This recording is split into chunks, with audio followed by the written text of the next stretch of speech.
What's going on? I am Nando. And I'm DJ. And I'm Diggins.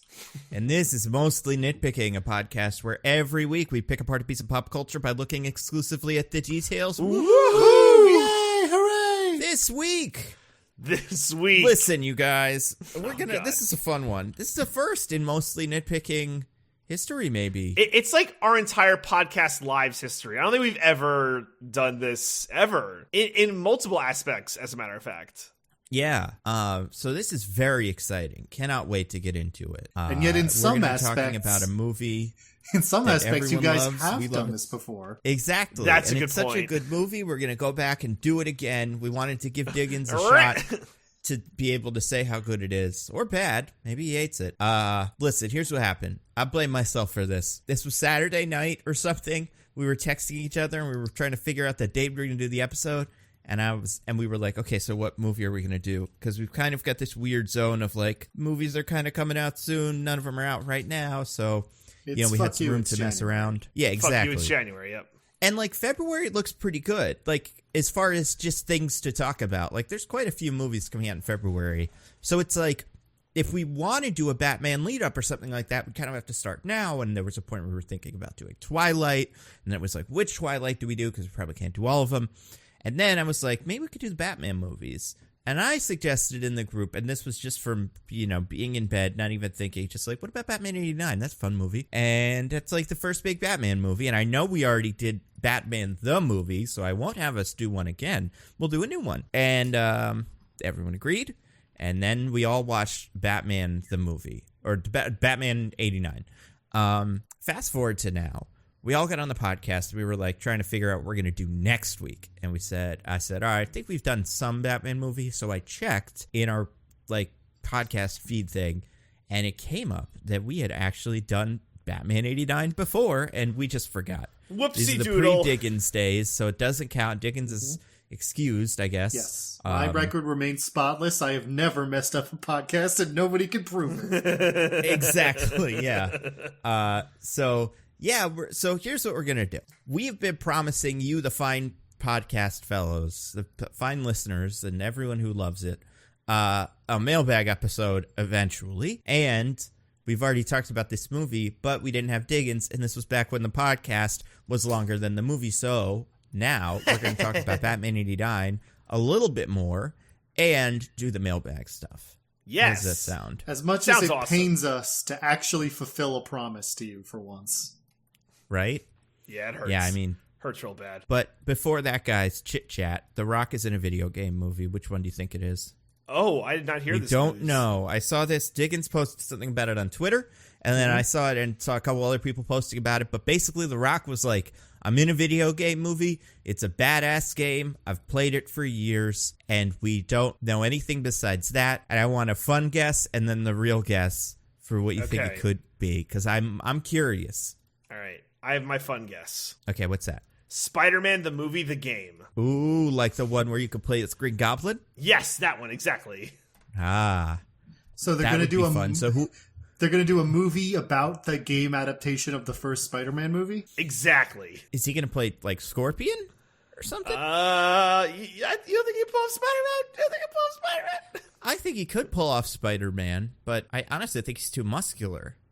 No, he's way too muscular for Gobby. Guys, he's going to be I the feel like Shocker. he'd have to Come be. on. Oh, yeah, the Shocker was in that game, yeah. The cushion. Oh no, he could be the wrestling man, the Macho Man Randy Savage Oh, character. Go back to his Bonesaw. wrestling roots. Yeah, Bonesaw. Yeah, he could be that. Go back to his Do you roots. think if they do a remake of that scene, they will include the famous homophobic slur that Spider-Man throws out? Oh, like did your husband make that for you or something? Yeah. Yeah. It's not really a slur, but it is homophobic. You can't say husband, Diggins. I can't believe you just said it on this podcast. It's I disgusting. didn't. DJ did. Content That's warning for true. people who said the word husband, or don't like hearing the word husband. Yeah, he could be that guy. He could also be playing Bruce Campbell's disembodied voice that is the tutorial for that game. Oh True. yeah. That is true. Yeah. See, that's the thing about that game. This was back in the day when they got the actual actors to do the voices. I'm pretty sure Toby and Willem are both Yes. in that game. They are both. That is Yes. Now, I will say, So even that's for the time, pretty that good. was unusual. Yeah. And I guess, like, part of it was maybe that Sam Raimi was just like, listen, this will be fun. But also maybe they were like, this is going to be a good game because the other Spider-Man games were pretty popular on like Nintendo, and maybe it was just like you know what, this one might not be as stupid as all the rest of them, but it was probably just money or something. They were probably just given a big bag of money. Nothing wrong with that. Maybe they wrote it into the original contract. Sony's like, or I guess it was Activision. Yeah, because how did they get that done? Did Sony own Activision? I don't know. Probably. Or you know who owns Activision now? We talked about this last week, right? Did we talk about this? I think we did. We did in the context of you guys trying to say my prediction won't come true, but I think the jury's still out on that one. Oh, yeah, Diggins, I think you want to talk about predictions of yours that won't come true. Yeah. That's chit-chat, too. It's all just, you know, things look bad for me. I take a few lumps just so that my underdog story, when I come back and reclaim my title, year 2, is going to be even more impressive. I will be shocked, but maybe it'll happen. I don't know. I do think we're going to get the announcement that Black Panther is delayed pretty soon. Yeah, and that'll be the final nail in the coffin. But Diggins will go 0 for 0 somehow. Diggins is going to steal Black Panther and release it on the dark web or something. Smuggle it out of Marvel headquarters. He's going to use all that Ethereum because it's going to be pennies on the dollar to get. So he's like, perfect. Yeah, Diggins, have you thought about buying the logo for Black Panther or something? Because then you also get the movie, maybe. Who knows? Oh, my God. What a stupid story. Yeah, guys. Did you hear about that, Diggins? I did. You're talking about the Dune art book that those guys bought? Yes. Yeah, oh, my God. Incredible. Simply incredible. Adorable. You guys, this is as good a time as any to announce the launch of my new NFT series, Dark Jaguars. Sounds as good as any of them. Right. Now, because completely reasonable. Now, I am launching, I did design the logo, which you may notice is just a poorly traced Black Panther comic. And I may have organized this whole, launched it, minted the original NFTs and everything. But the whole thing is a autonomously running program, and so I'm not really in charge of it, which means there's no one to sue. It's the perfect crime. It is the perfect crime. And it's already on the blockchain, so they can't take it down. So that's it. I've already won. What if we already talked about this. How did this come up? I forget. There was one episode where we were talking about the first movie where they'll be stealing blockchains or something. Oh yeah, like Money Plane 2. Money Plane. It was Money Plane. They stole some crypto. That's true. Billions. But it was something recently. It was a movie about a heist that we were that's going to be crypto in 2 years or something. But anyway, now you 3 me when they finally make it. It'll be about billions in crypto. But yeah, I don't know. Diggins, who do you think The Rock is being? Well, to quote my tweet on this subject, don't quote your tweets. It's very tacky. Retweeting your own tweets is very tacky. But it was really good, and I'm proud of it. Okay. This summer, movies have come a long way to Pac-Man. Now, The Rock, is he Pac-Man in this situation, or is he one of the ghosts? Oh, wait, that's actually what is happening? That's what I say is happening. I think The Rock is Clyde in this scenario. That's a good guess. Okay. Yeah. I was going to say, I think he could be... my joke answer is I think he'd be a terrific Knack. Knack is made of rocks. Knack would be incredible. Knack is a big old guy. He would be a good And Knack. It is Sony's big franchise for the future. Right. Everyone loves Knack. Everyone does love Knack. Yeah. If I was going to give it a real answer, I would guess maybe he'll be Commander Shepard in a Mass Effect movie. That's such a good guess. That's Because guess. even though everybody likes the female Shepard more than the male Shepard, male Shepard is the one that gets played the most, and they are going to cast a male Shepard. Yeah, I mean, I wonder if because The Rock says he plays this game. Now, that's probably a lie. Yeah, but if absolutely, it's not, 100%. Yeah, there's no way. Yeah, he doesn't have time. Games. No. Yeah. It would have to be a game that he played 100 years ago or something, back when he was, kind of free. Which, Madden? I mean, Pac-Man's been alive that long. Yeah, maybe it's Madden. Maybe he's going to play a football player in real life in a video game. He was a football player at the University of Miami. That's true. So he He knows what it takes. But yeah, so Mass Effect makes sense. I think they are making that movie. Like, I think that's in development. But we don't know anything about it, like cast wise. What about you, DJ? Who do you think The Rock will be? Actual guess. See, like, I'm like, are they gonna make another like Resident Evil movie? Because I think he would like that would be good. He could be that big old lady. Lady Tall man. Yeah. Actual guess. I'm gonna say, Dark Souls. Is it Dark Souls? Please be Dark Souls. That would be wild. I could Who would not he imagine play? The Rock playing Dark Souls. Just like the protagonist, like the generic, like sword wielding protagonist of Dark Souls. Or Dark any Souls of the big man. old giant bosses. Yeah. Yeah. You know, just a big monkey thing holding a big old piece of concrete and it's got another head. I've never played Dark Souls. You're not far off. Shockingly, you're very. So, I have to disagree with you there, DJ. As the only person here who has played Dark Souls, he wasn't that close. So I think I'm remembering a boss from Sekiro that I've seen in playthroughs has some sort of like monkey boss, I think. Speaking of that, me and Hannah were looking at videos of Elden Ring the other day. Oh my god, I can't wait. What a game. I'm so excited. What was Did I you gonna hear say? about the exploit in Dark Souls that will be in Elden Ring if they don't fix it? I did not. What is it? There's this huge problem. They took down all the online. From Software took down all the online for all of their games because of this, because it's really bad. Which is, in those games, there's like an online aspect, right? And people can invade your world and try to kill you if they feel like it, and if you are in a state that allows that to happen.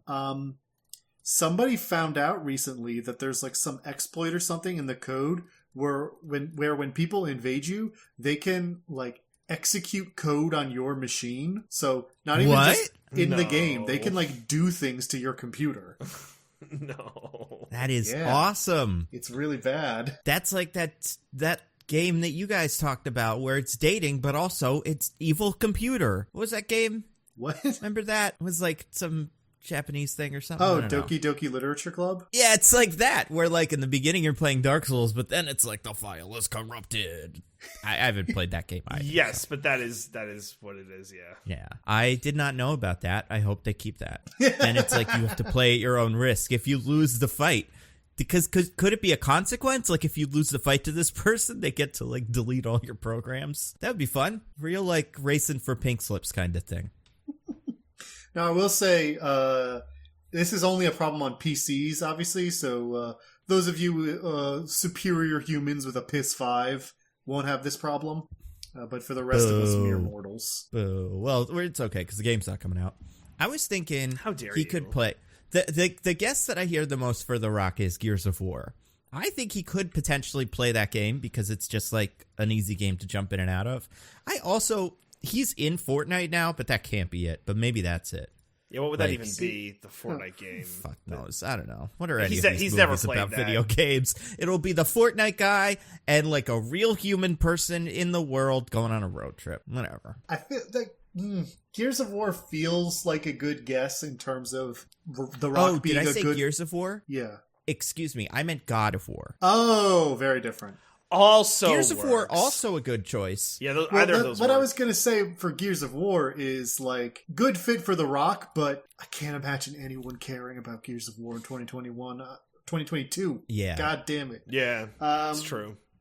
So, like, I don't know that it has the cultural cachet for a movie anymore. I agree. God of War, though, yeah, that's still big because they did that new one, and now they're doing another new one. Yeah, They that's are. a Ragnarok, I think, right? Oh, Or something. yes, so excited. But yeah, that could be it. And I could see a world where The Rock has played that game once.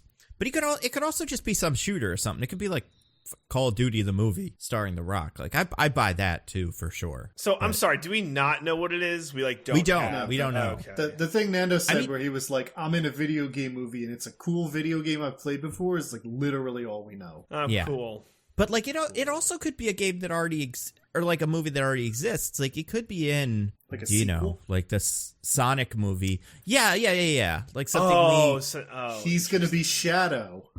or Metal Sonic or Big the Cat. Oh man.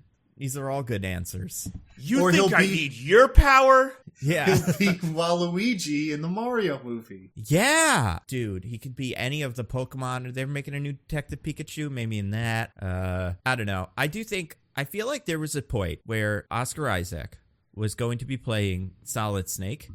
And I really did think about this. Like, there's some fucking weird looking Metal Gear Solid villains. Like, I don't think this is in a core Metal Gear game. Do you guys remember like Senator Strong or something like that? Senator Yes. Armstrong, nanomachine. Yeah. Son. Yeah, so that could be, he could be that guy. Yeah, That'd be pretty cool. I feel like if they're just doing a straight up Metal Gear Solid 1, The Rock could be a good Vulcan Raven. I don't know who that is. Let's Google him. Vulcan Raven. Oh yeah, that's probably who he is. This looks just like The Rock, even has like tattoos and stuff. Oh yeah. The only question is, Did he play that game? is there any I mean, possibility no, but he even he's kind of lying. has played it? Yeah. Okay, right. I like to believe it's a game he has actually kind of played once, and this is an old game, so maybe he played it, back when he was trying to break into acting. That's true. It came out in like 98, I want to say. So that Yeah. might have been when he still had some time. Right, yeah. He could have been on the set of Mummy 2. What am I, crazy? Yeah, on the set in what? A big green blob of paint? Yeah, there's no way he was on set. In the Spy Kids 3D Green Void. Yeah. Oh, man. But yeah, he's probably going to be this guy. I'll bet my life on it. Not really. But I'll bet a couple bucks against nobody. Here we go, guys. Speaking of people that do betting with cards. Never bets, Yes, does he? because He there's a just has casino them. scene in this movie. Yeah, I knew, but I couldn't remember. but- It's like, there's a scene with the yeah. casino, and But it's at he's Wayne's party. But A, he's not in it, that scene. And B, they bet with dice, not cards. They do bet with dice. Well, some people might be betting with cards. We don't see Yeah. everybody. It's pretty blackjack table somewhere in that room. I can't Yeah. imagine they're all Was playing blackjack craps big constantly. at that point in like American culture? Like that was before the poker renaissance. So I think blackjack has always been big. Because I remember as a child playing like blackjack, that little like game that people would keep next to their toilet. Yeah. You know what I'm talking I about? had, Like that thing. I had like an older nanny, and she was like addicted to blackjack. Like I just have memories from ages like fucking 4 to 7, just constantly playing blackjack. Like this Yeah. woman was addicted to it, but like Also, I didn't know any better. Like I feel like the thing with blackjack is like compared to something like roulette or craps or whatever, really easy to set up. So if you're doing a poker night, you get a couple, or like a casino night fundraiser thing, you get a couple of blackjack tables, might as well. Hey, the three of us went to a casino and we couldn't even find an empty blackjack table. They were so full. That's true. We were just like everywhere, blackjack table, anyone, blackjack table. We didn't know what to do. We didn't, and so we just went home. But you guys, we gotta wait. talk. Sorry, one last thing and then we'll get to the movie. Did you guys listen to last week's podcast? The edited version? I did. I did, yeah. Okay, you're welcome. Couldn't believe it. I hope there's no Burger Kings by you, Diggins, because I'm sure That's it was. I right. was gonna say flocking. it felt like actually still too much information, but it's fine. What? What? There's no Burger way. King. It could be you could be replacing anything with Burger King. Why would It could said be, like 8 different things. yeah. So many options. Listen, have you had anyone knock on your door saying, "Hey, are you Chris Diggins from Mostly Nitpicking?" since the podcast launched? I think you're fine. I mean, They're all no. bothering someone who's near a Burger King or something. Just throwing rocks at a window. Like, you must be Chris Diggins. They told me it was the Burger King. Yeah. Oh my god. See, or what if that's what we did? What if we lied and we put Burger King into it? Ooh, what if it was always Burger King? Double That would be bluff. clever of us. But you guys, But you guys. But you speaking guys. of Burger King? speaking of Burger King, Speaking is there any of of that in this movie? famous fictional people with big creepy smiles. Yeah. Like the Speaking Burger of people King. who are known for sneaking around in the darkness, much like the Burger King from that one video game where you sneak around. Sneaking. Yeah. Remember that ad campaign where it was just like the Burger King's in your house? That was awesome. Oh yeah, that was terrible. It's the best ad Incredible. campaign ever. Yeah. You guys, we're here to talk about 1989's Batman. For the second time ever. The second time ever for two of us. And I mean, I've talked about it before in life as well, so who knows how many. It's probably like third or fourth time. It's certainly my second. Yeah. Diggins? This might be the first time seeing this movie? No, definitely not. I absolutely watched this movie as a child. I just did not really remember it because I was young. Yeah, that makes sense. You know what's messed up about this movie? Oh, sorry. I was going to say, it came out, I feel like it came out the year I was born. So it was 89. Right, oh, right. Yeah, it came out 2 years before I was born. It's older than me. It's too old. Guys, we've given out our ages. This is too much information. Okay, ages are fine. I'm going to have to bleep this out. Age ain't nothing but a number, you know? Okay, yeah, but instead of things like year I was born, instead you put Burger King, year Burger King introduced. What did Burger King do in 1989? Or just put wildly bad numbers. Like you say, instead of the year I was born, say the year I turned 50. And for me, this movie came out 30 years before I was born. I've had a Burger King commercial featuring Ben Affleck.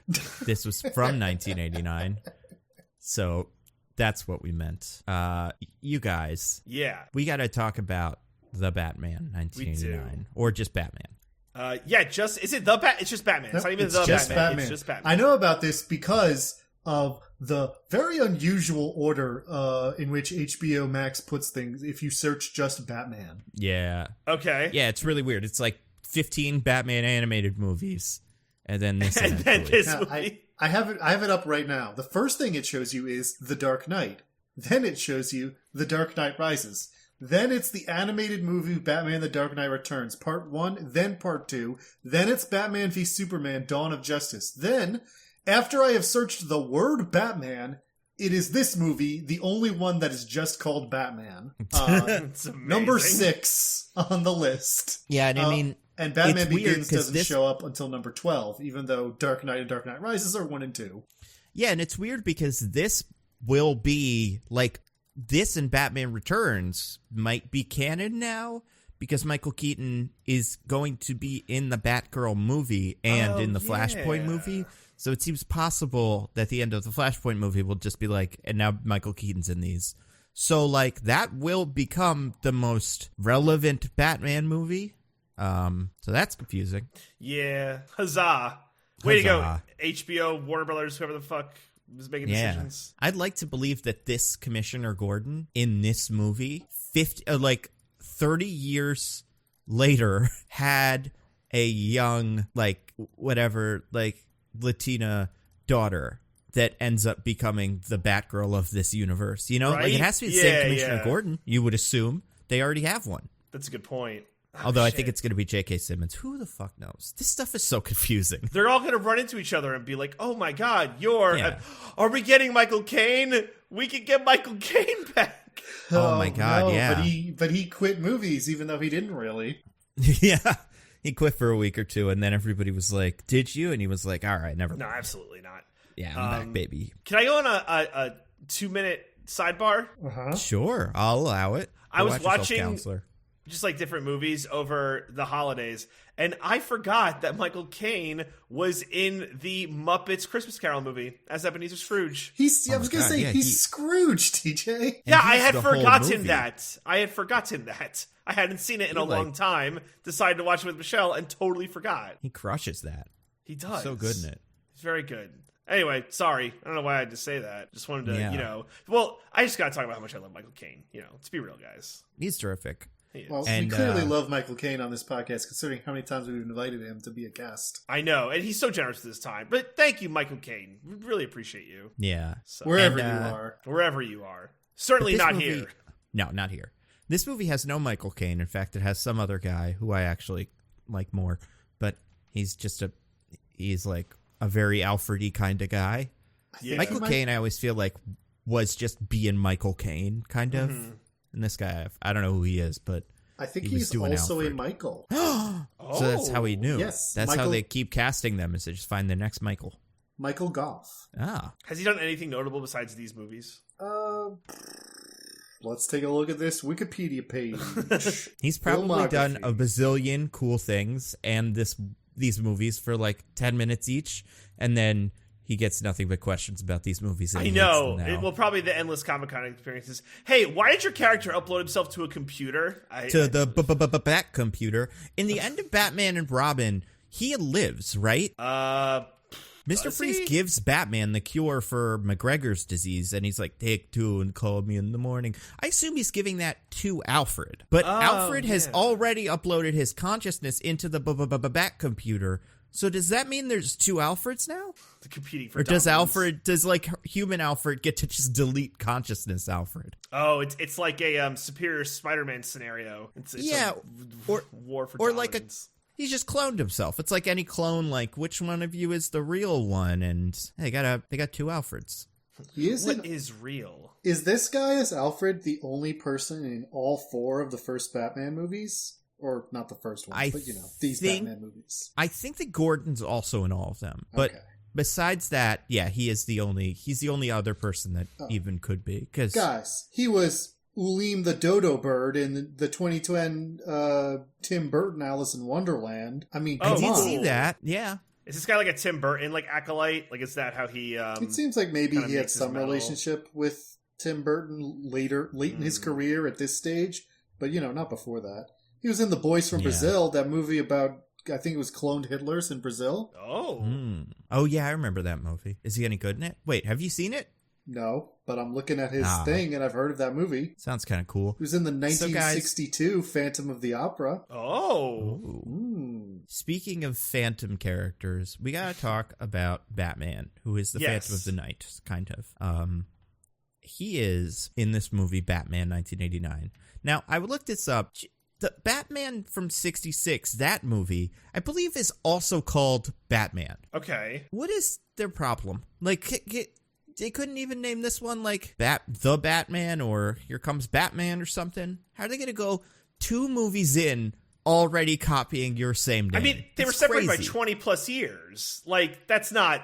now it's crazy to think about because we get a Batman movie every 6 months. But back then, we get one Batman movie every 20 some odd years. Okay, we can call them Batman. It's fine. Do you think there was like a Ghostbusters kind of thing where people were like, this is the real Batman. That's my Batman's Adam West who dancing around in his little leotard. Where's my young boy with him? That's the only thing that counts. Hey, man, they're like, don't you worry. We're going to get you a young adult man does karate and stuff in 3 movies. And it's not Marlon Wayans, even though we made it seem like it was at one point or something. I don't know what the deal is with that. Man, I wish somebody would be doing karate in these movies, because they're certainly not doing it in this one. No. Well, there's some goons that start some karate before immediately getting dispatched. Although I will say, they did the sword trick from Indiana Jones, but there was a little bit more actual fighting than I expected. No, it was like that scene started and he was doing the thing, so it's like, oh, they're gonna Indiana Jones this, and then there was like an actual fight for 5 or 10 seconds before he took him out. So I was like, I guess they weren't going for that joke. It was just a very short fight. Yeah, I mean, good for that goon. He got some swords in before he got beat up. Do you think in Gotham, like, goons in their goon bar sit around being like, yeah, I got some good hits in though? Yeah, I lost, but I got some good hits in. Do you think they get hired by like specialty and then they have to all wear the same outfit like a video game? Or it's like, okay, you're just gun thug, but you're sword thug, so we're gonna get you a red hat and some swords. We have about 15 other sword thugs, so we're gonna put you guys in different rooms. And this is a big old guy, big strong guy, and he's in blue. Strong they did guys that in the in this Aquaman movie where they color coded all the villains. It was great. Oh yeah, that was great. They all had different colored suits. It was so helpful. Because then Aquaman would like beat up some red ones and then a different color one would come in and my brain would go like, this is going to be tougher for some reason. And then it was. Movie rules. Our video game addled brains can process this information. Yeah. Like if 15 invisible men came into this room and I beat them all up, but then one with the hat came in after that, I'd be like, I actually might not be able to deal with this one specifically. How would you... I was going to say, how would you tell he's wearing the hat? I can tell. That's something an invisible man fighter like me knows. Little bit more height in the invisible radar. That's right. Yeah. The flower that I throw on him would land in the shape of a hat on his head. For a second, I'd probably be confused, but then I'd be like, oh, it's a hat. That's clever. But yeah. I never thought they would get this far. Never. What if? Yeah. What if an Invisible Man had like an inflatable like person, like a blow up doll that they had also made invisible, that they kind of like have attached to them on a hook or something that like is slightly to the right of where they are. So you throw the flower and you find the blow up doll and you're like, that's where the Invisible Man is, and then suddenly a left hook from a place you're not expecting. Right. It would be like that thing where, like, in a vaudeville show, a guy has 4 guys connected to him that are just pants and shirts, but it sticks, so it looks like all 5 guys are... You know what I'm talking about, right? This thing? Yeah. Yeah, it'd be that. That would be a great strategy for an Invisible Man to employ. It would be like an army of dudes all walking in a line towards me. Yeah, but you're assuming the Invisible Man's cooperation. Well, no, this is what do you mean? The Invisible Man's tactic for defeating Mando. Yeah, I'm talking about like the thing where the guy takes 4 dummies and connects all of the hands by a stick and then the legs by a stick, and when he moves his, the others move. So it would appear to be 5 people. There'd only be 1. See, this is why I can deal with this, and other people maybe would have trouble. I still don't believe you, but it's fine. I could beat an Invisible Man. I could beat a Daredevil for sure. Not so sure about an Avatar, as was mentioned in the prediction thread. Well, they're like 9 feet tall or something, so that would be a heavy lift. I don't know what their weaknesses are. See, that's the thing with Invisible Men and Daredevil. Bullets. It's easy to exploit their weakness. Capitalist exploitation.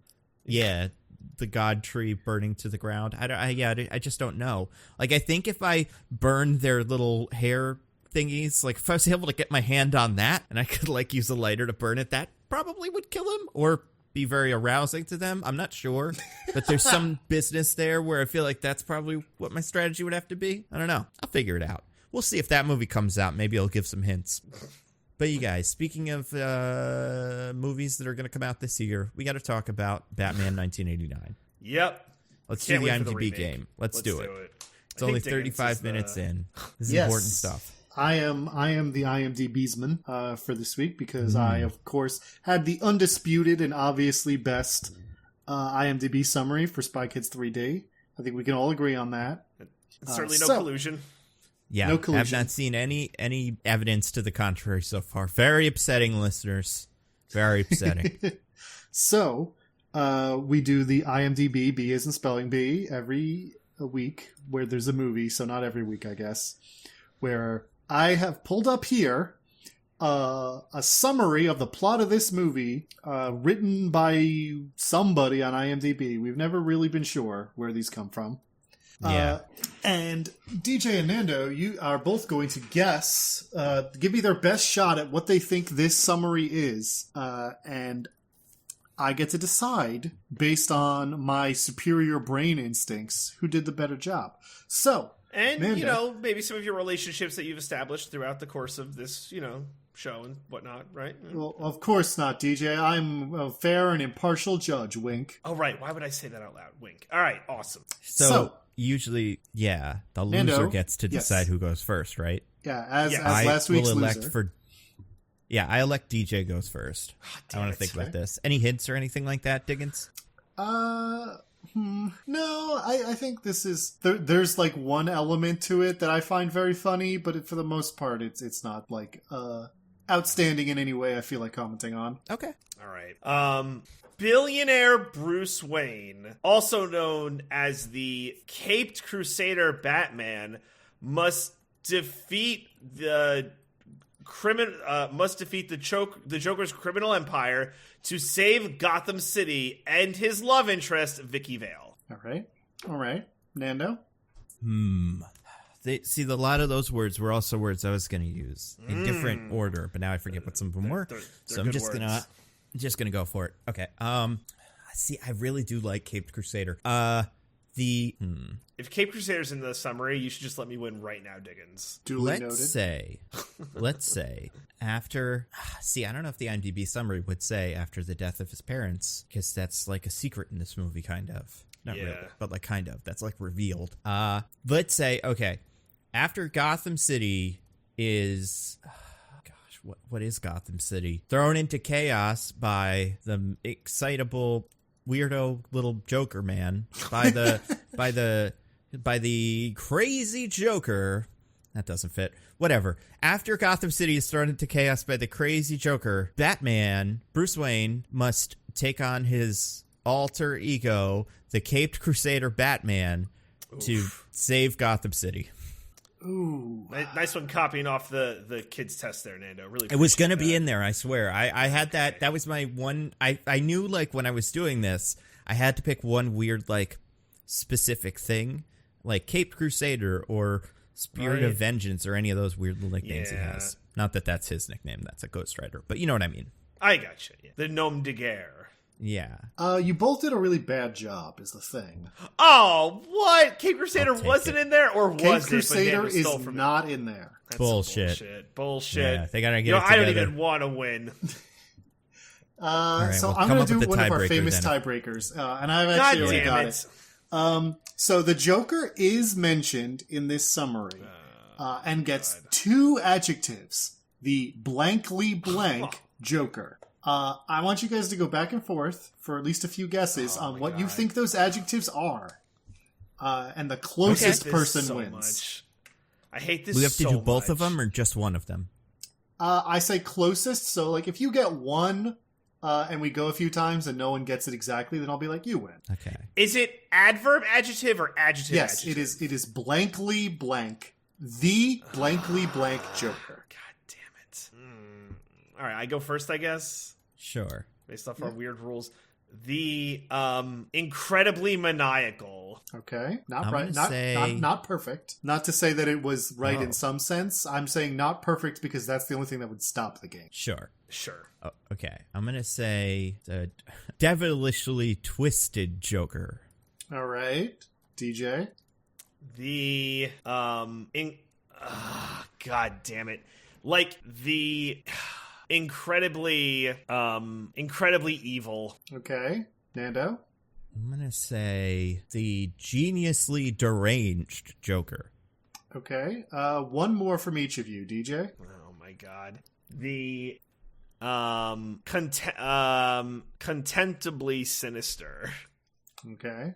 And Nando, your last one? Wickedly evil. Ooh. None of you got either word correct. However, I will give it to Nando for getting the closest with devilishly twisted. What was it? Bullshit. Clownishly homicidal. Oh my fuck gosh. off, movie. Clownishly Not you, Diggins. homicidal. You're great. I Wow. boo to this. What was the summary? So the full summary is, and you'll see why neither of you are even close. The Dark Knight of Gotham City begins his war on crime with his first major enemy being Jack Napier, a criminal who becomes the clownishly homicidal Joker. So see, the problem is you guys decided to say the word Batman. Yeah. Which this summary does not. And we didn't use that well-known name. Jack Napier. Jack Napier. We've always known the Joker was. And I also didn't know that this was his first Batmaning or something. Like, this Batman seems like he's been at it for a little time, like a while. Like, he hasn't literally just started, but he hasn't been at it for too long because he's still just a rumor. Yeah, I guess that's fair. Ugh, I don't know how I feel about this. I know how I feel. I'm upset and dismayed. I'll take it. I will take it. And I think Diggins just is trying to make it seem like, everything's on the up and cool. I mean, TJ, I don't know. I gave you a second chance with that tiebreaker, but, you have to give me something. That's what happens when you collude for too long. DJ, your talent atrophies a little bit, and you get. It's certainly not that Nando and I have cut another deal behind your back. That couldn't be further from the truth. No, Diggins, I thought that's what we did. Oh, anyway, I like this movie. I think it was pretty good, except for that it's bad. It's mostly good, but also it's a mess. But it's kind of fun. This movie is fun, and it presents a Batman that doesn't make any sense. He's weird. It's great. I like this movie. I hate Jack Nicholson in it. I don't hate him in it. That's not true. I don't hate him in it. I hate how much of the movie is about his weird whatever he's doing. So much of it is like he was a crime boss, and that's so weird. But I liked Robert Wool and all his bullshit. And yeah, all the stuff everybody already likes about it is pretty good too. Alfred is funny in it. I liked Alfred. That's all I got. I don't know. I like these movies. I like the old Batmans. All 4 of them. Especially Batman Forever, your favorite movie of all time. I love Batman Forever. When we behind the curtain, when we did this, like when we realized we had already done 1989, I was like, does anybody have any Batman movies? They just kind of like, no. And I think I could do that with Batman Forever. I remember so much of that movie because it's awesome. That movie is great. All right, Nando, IMDb summary right now. Let's go. Oh my gosh. I can't even see that. That would be tough for Batman Forever. Hold on. Okay. It would be like, well, we can't do this. Yeah. It would be like if two we new do enemies Batman for later, then we can't look at it now. Yeah, I know. See, the tough thing about the later Batman movies is that they become their own, like, summaries of IMDb. Like, in the beginning of Batman and Robin, Commissioner Gordon gets on the computer, like, to see Batman, like, so he's in his car, and he says, there's a new villain, it's Mr. Freeze, and, like, that's this thing that you would see on the IMDb page. It's like, a new villain, Mr. Freeze, shows up in Gotham. So, like, yeah, they get a little too up their own butt, I guess, or just lazy. I don't know. Movies are cool though. I like them. I like that part where he kills all those people all the time. Yeah, Batman somehow does has more than a higher body murders. count than Snyder. Yeah. Yeah, I mean, yeah, this movie's good. What do you think, Diggins? What do I? Whoa! Wow! Whoa. I guess you know what. I'll see you guys later. This is fine. I don't need to be on the podcast. Yeah, no. It's cool. It's cool. We got to save me for last because I'm the only one they can't just listen to another podcast to get. That's true. Got to DJ, what keep them about on the you? hook for as long as possible. I have 2 notes, and these may be repeat notes, so I don't care. Here are my notes. Note 1. Honestly, I don't hate the way he says, in response to who are you? I'm Batman. Like, of all the I'm Batmans, I think it's, like, pretty solid. He just says, like, flatly, I'm Batman. It's intimidating. It's not overdone. It's, like, solid. Note 2. Joker with the makeup on, I guess, whenever he's flesh colored, is terrible. I hate it every time it's on the screen. I want it to go away more than anything else. And yeah, those are my 2 notes. For my other thoughts, see the other podcast, because I don't want to contradict myself. But what are my 2022 thoughts on this movie? It's fine. It's fine, and I think Jack Nicholson's Joker is overrated. And that's all I really got. All right. Well, for me, yeah, this movie's pretty good. I liked it a lot when it was starting. I felt like it did such a good job of tone setting with that opening scene, where like the family's getting lost in Gotham and then they get mugged. Then Batman beats up the muggers and says, "I'm Batman." He says, "I'm Batman. I'm Batman. I'm Batman. I'm Batman." I liked that scene, and I felt it did like a really nice job of like establishing tone and setting and everything in a way that honestly a lot of the later Batmans are not super good about. Like this Gotham feels like a place in a way that I don't think gets replicated that much later. But as it goes on, it gets a little... I kind of also don't love the Jack Nicholson Joker. It's trying to do this halfway between like still being like a silly comic book villain, but also being a little more serious guy who kills people. And it's not a bad concept because it works a lot in later things really well, but I just don't think Jack Nicholson quite nails it in a way that is like fun to watch. And really just in general, like the Joker is a big example of this, but in general, a lot of this movie I watch and I'm like, I'm glad this inspired the animated series, a thing I love and keep going back to because it's so good. And like, I see where this inspired that and how it brought a lot of the kind of gothic aesthetics and sort of almost 30s-esque kind of nebulous timeline aspect of it. Just like, it really did establish that like tone and everything that was later used really, really well in the animated series. It's just now that it's not 1989 and I have the animated series to look at, I'm like, yeah, I mean, these ideas are cool, but they get used a lot better later. So this is good. It's a good movie. But the whole time I'm watching it, I'm just thinking like, I want to watch that animated series though. Right? Yeah. Yeah. And Michael Keaton is What's your favorite fine. episode of the animated series? What was that, Nando? I asked what your favorite episode of the animated series is. We can just talk about that instead. It is pretty good. Yeah, guys, this is a podcast about Batman the Animated Series. Yeah, finally. Probably there are many of those, but we did one now. I really...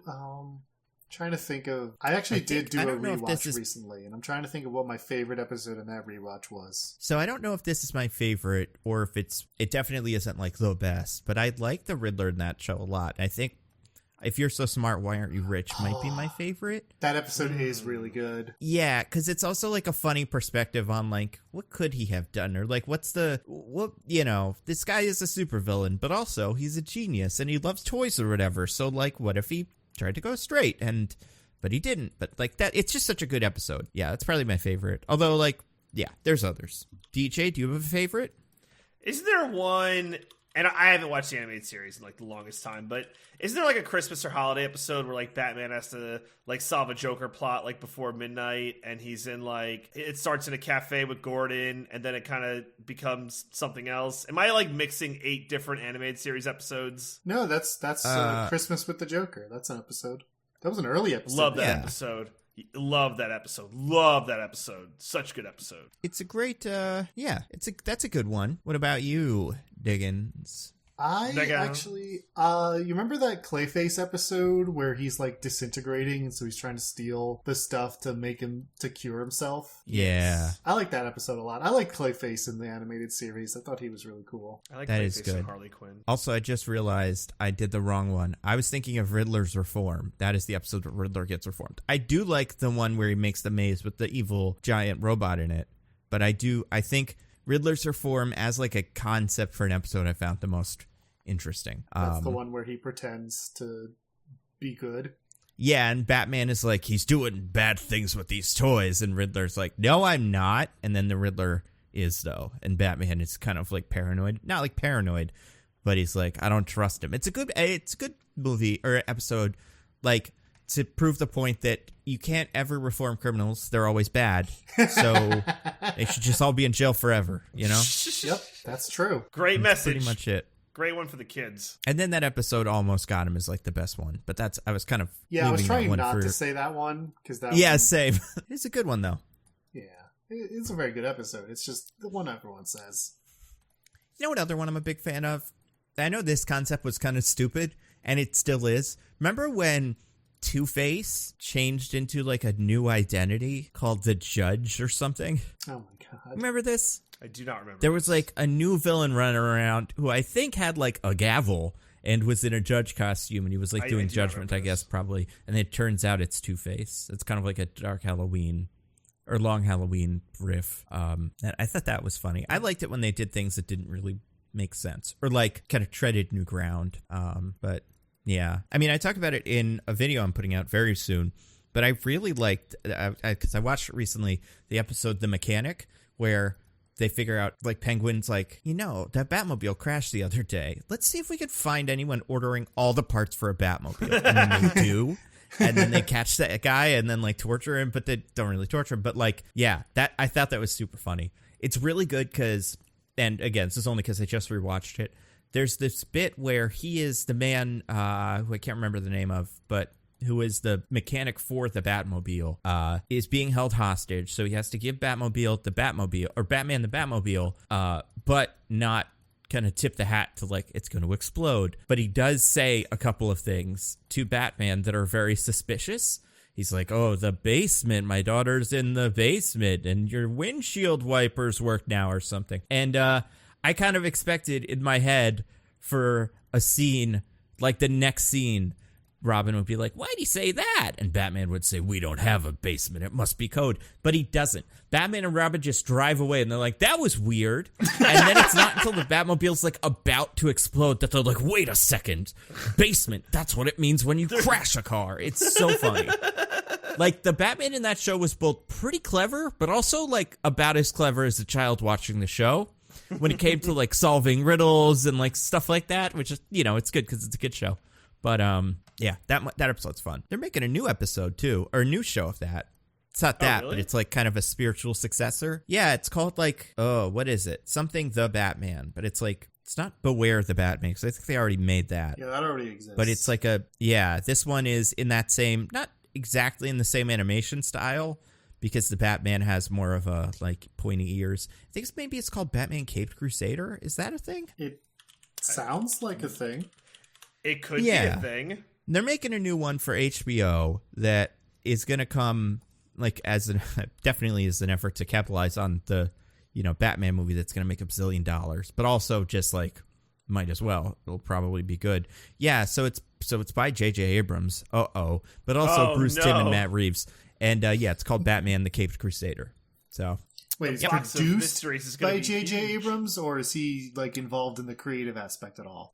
So it is. So all I can read here is it is the brainchild of J.J. Abrams, Matt Reeves, James Tucker from Batman Beyond, and Bruce Timm, the original creator of Batman the Animated Series. Yeah. All right. Did you know? I learned this the other day. Batman or Bruce Timm is like the guy, right? He's like the. He's the DCEU guy. Yeah. Well, him and Paul Dini. And Paul Dini, right. What was I going to say? I had an interesting fact. Oh, it's that... So it's a Paul Dini fact, actually. I want to make sure about this. I always get him confused. Paul Dini is famous for, like, just writing a lot of the women kind of the same way, in kind of a silly way. And it seems like he loves specifically, like, Zatanna more than anyone else. And his wife is a magician in real life. So he married a real Zatanna. I love creative people who just put their fetishes right out there, Just let us all know. Yeah.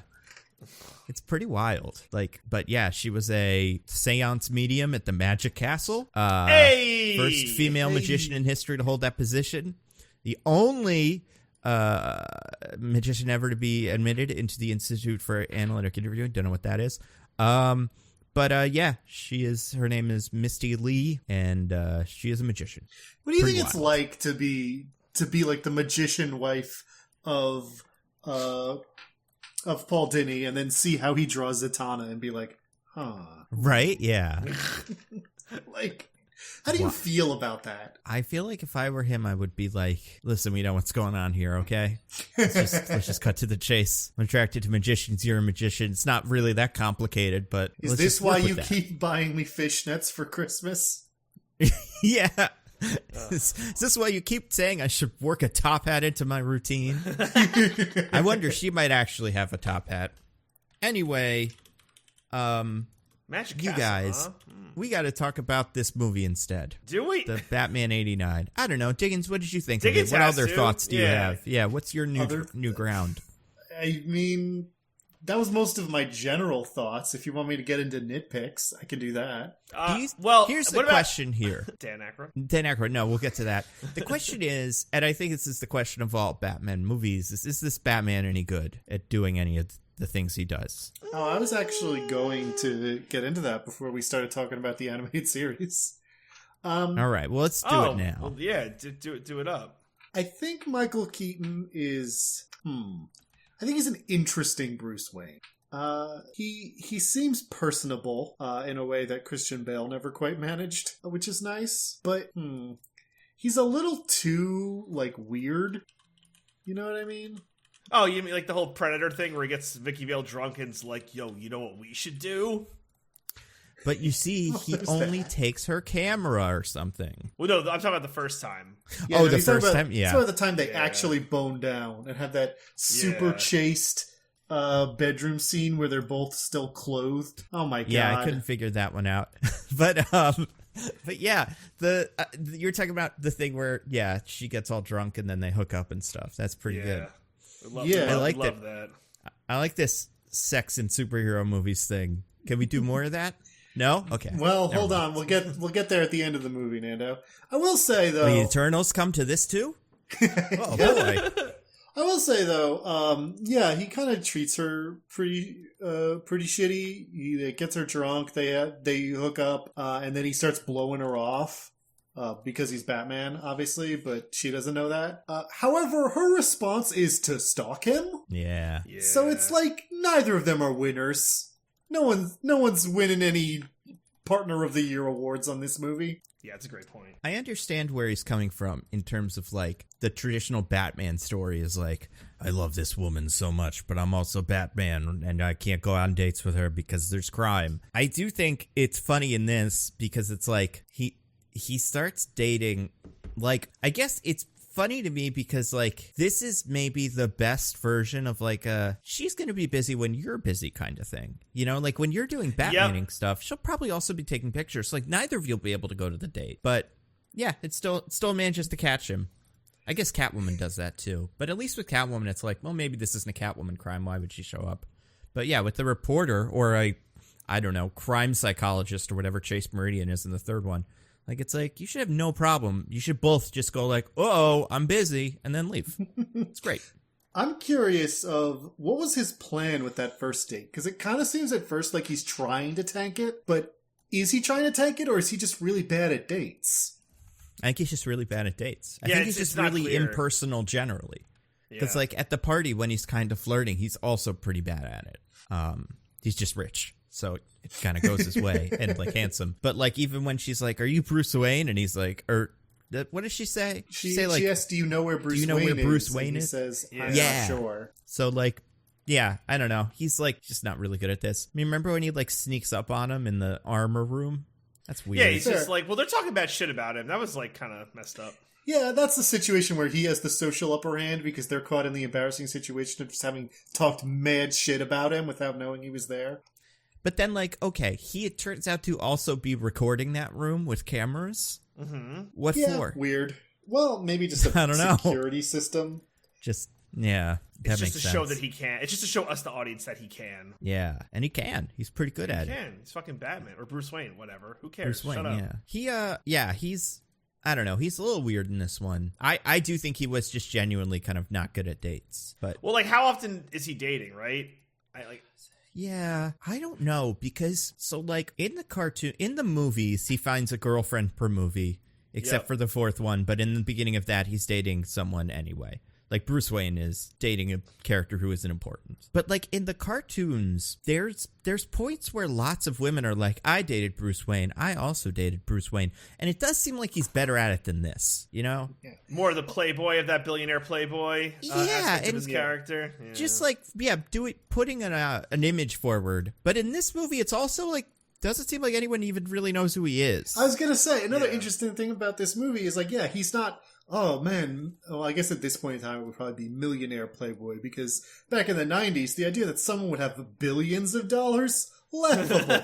Nobody could have that much money. What would they spend it on? All that meat. Inflation's going crazy, Diggins. How are they going to afford meat? Apes and meat. That's where your money goes. And hey, in an emergency, not those apes, but in general, in an emergency, apes can also be meat. That's true. Like those ones that escaped from the CDC. Remember that? That was weird. Why did that happen? And then, like yesterday, now they're all gone, I guess. I don't know. Apparently one was still on the loose for a while. Can I tell you, Nando, I've never been more excited for an obviously being set up plot point news bulletin than in last Peacemaker. Yeah, right. Don't tell me. Don't tell me. I won't say what it is, but it hasn't happened. Like, the thing it's setting up hasn't happened yet anyway, but I'm really excited for it. I'm only at episode 2. Anyway. We got to talk about it afterwards then, because I do want to chat. Yeah. He's not millionaire playboy Bruce Wayne. He's, hey, who's that guy? Like, nobody he's right, knows exactly. him. It doesn't seem like he does anything except be rich. But that's always the game. This party, right? Like, he got everybody to come to his house. Yeah, and he's doing a, like, save the festival favor for the mayor. So you'd think that makes it seem like he's, like, politically connected. You know, he's a rich donor that politicians court, and he does events for them. But then, like, reporters would know who he is because, you know, that's the sort of person a reporter on the politics beat would be like, oh yeah, Bruce Wayne, yeah, big, well-heeled funder of the mayor's political campaign or whatever. Right, especially in a city like Gotham, where you are the Gotham City reporter, and you're, you know, couple of billionaires so far are like either not Batman, but Bruce Wayne, or all the Batman villains. So, like, you would keep track of your rich people at least enough that you would recognize them when you walked into them at a party, you assume. Yeah. I just assume, here's the thing, and this happens in Batman v Superman too. I don't expect everyone to know who Bruce Wayne is all the time.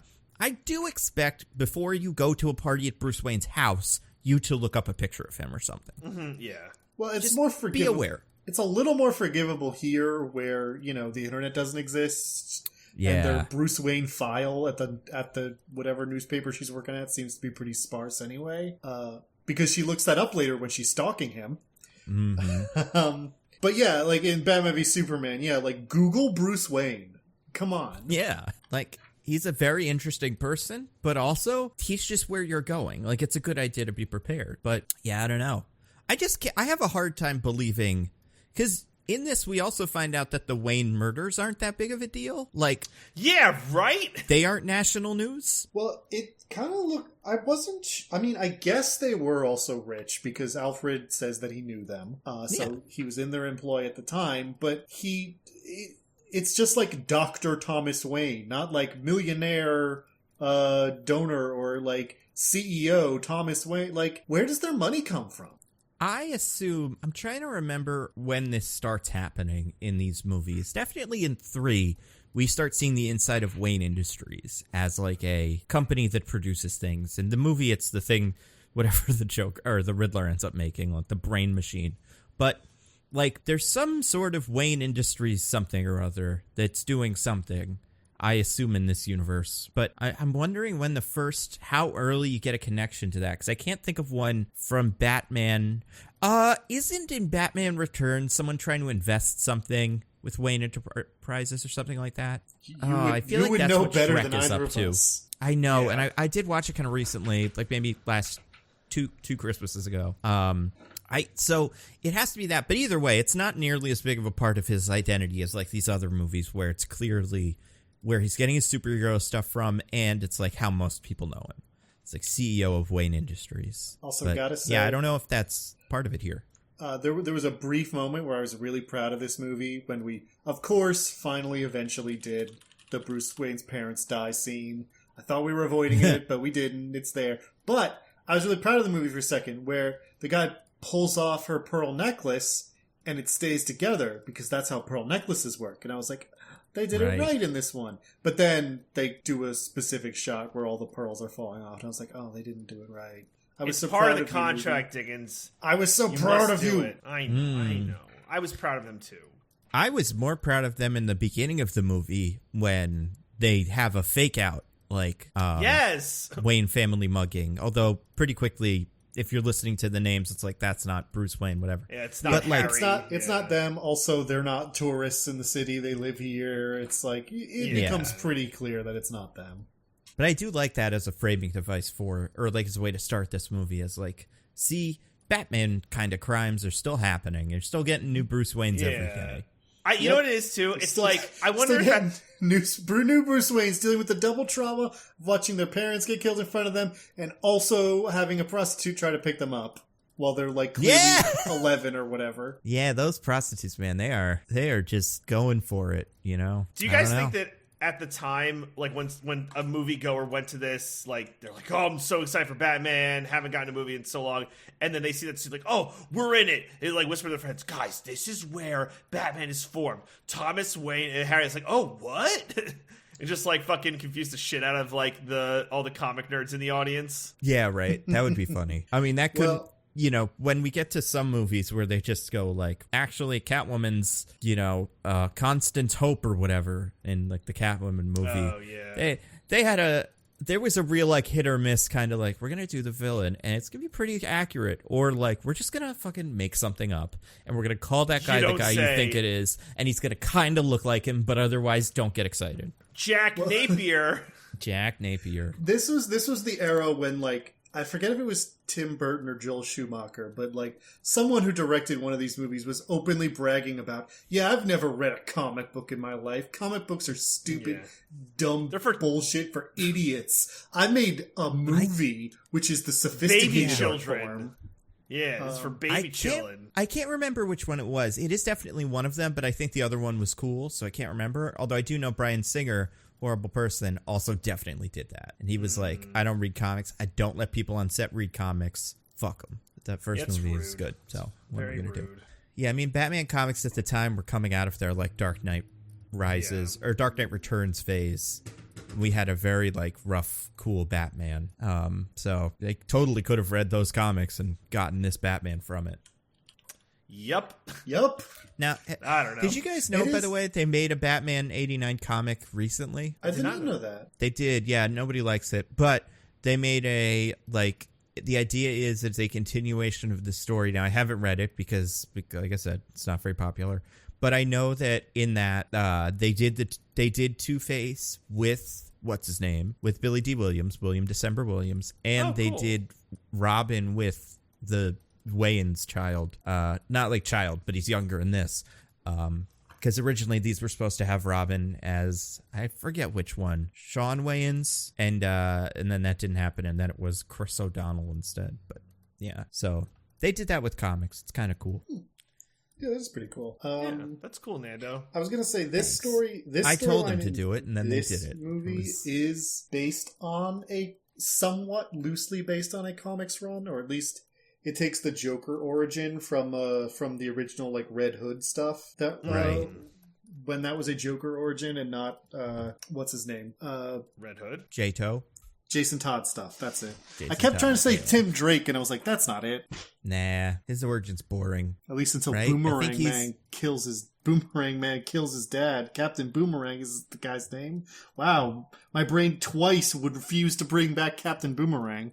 I mean, he's the best. I don't know how that could even happen, Diggins. He is pretty cool. He's dead, though, so don't get excited. Yeah, he's dead now. Yeah, don't get attached. His arm is still around. If we can clone arms, like clone the rest of the body from the arm, then we can do it. Maybe we can attach his arm to Arms Fall Off guy, and then his body, detachable and then kid. maybe detachable kid, yeah. And then he can like connect to that and then take over, so it turns into Jai Courtney again. Maybe. I think his name is Detachable Kid, but I think it's also Arms Fall Off Boy. That might have been like the original name of the character. Yeah, I think he's a Legion of Superheroes character, and they're all something boy or man or lad, like Lightning Lad, Matter Eater Lad. Yeah, real Matter Eater Lad? Is that not all of us? Are we all not Matter Eater Lad? Well, but That's he can a good eat point. any matter. I mean, and so he can eat it very quickly. Well, I can't do that. Yeah. But you guys, we got to talk about, so Batman. What did we think of him? Is he smart?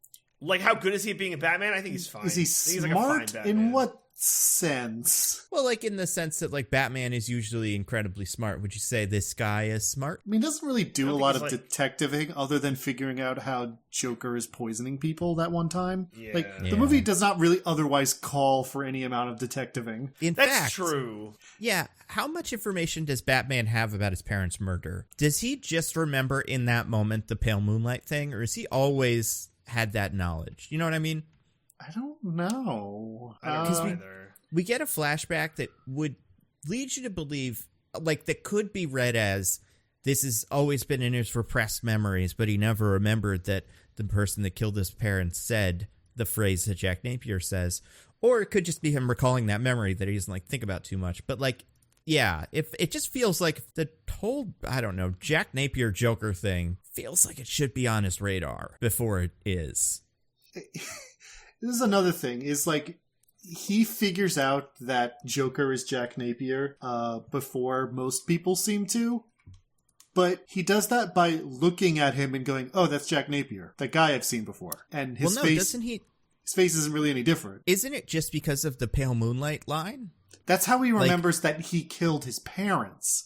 But he knows he's Jack Napier. He knows the Joker is Jack Napier just by looking at him and being like, oh, that's Jack Napier.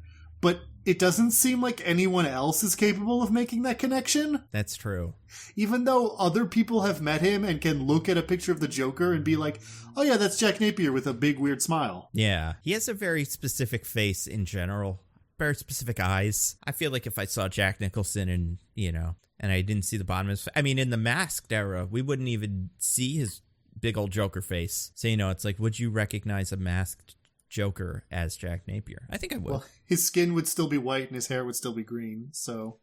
That's true. Also, he's his whole gimmick is playing cards before the Jokering, correct? Yeah, he's got his lucky deck. What does that mean? Means it's good luck for him. Just carries a deck of cards around and flicks them all around during the meetings. Is he like a magician? Did Paul Dini help make this movie? Maybe. He's like, by the way, sex this Joker up real quick.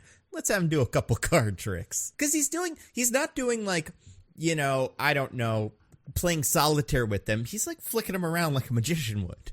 Yeah, he's just doing like tricks. Yeah. So I guess maybe this guy is just happens to be a card-themed mobster, or at least a mobster with an affinity for cards that happens to get turned into playing card man.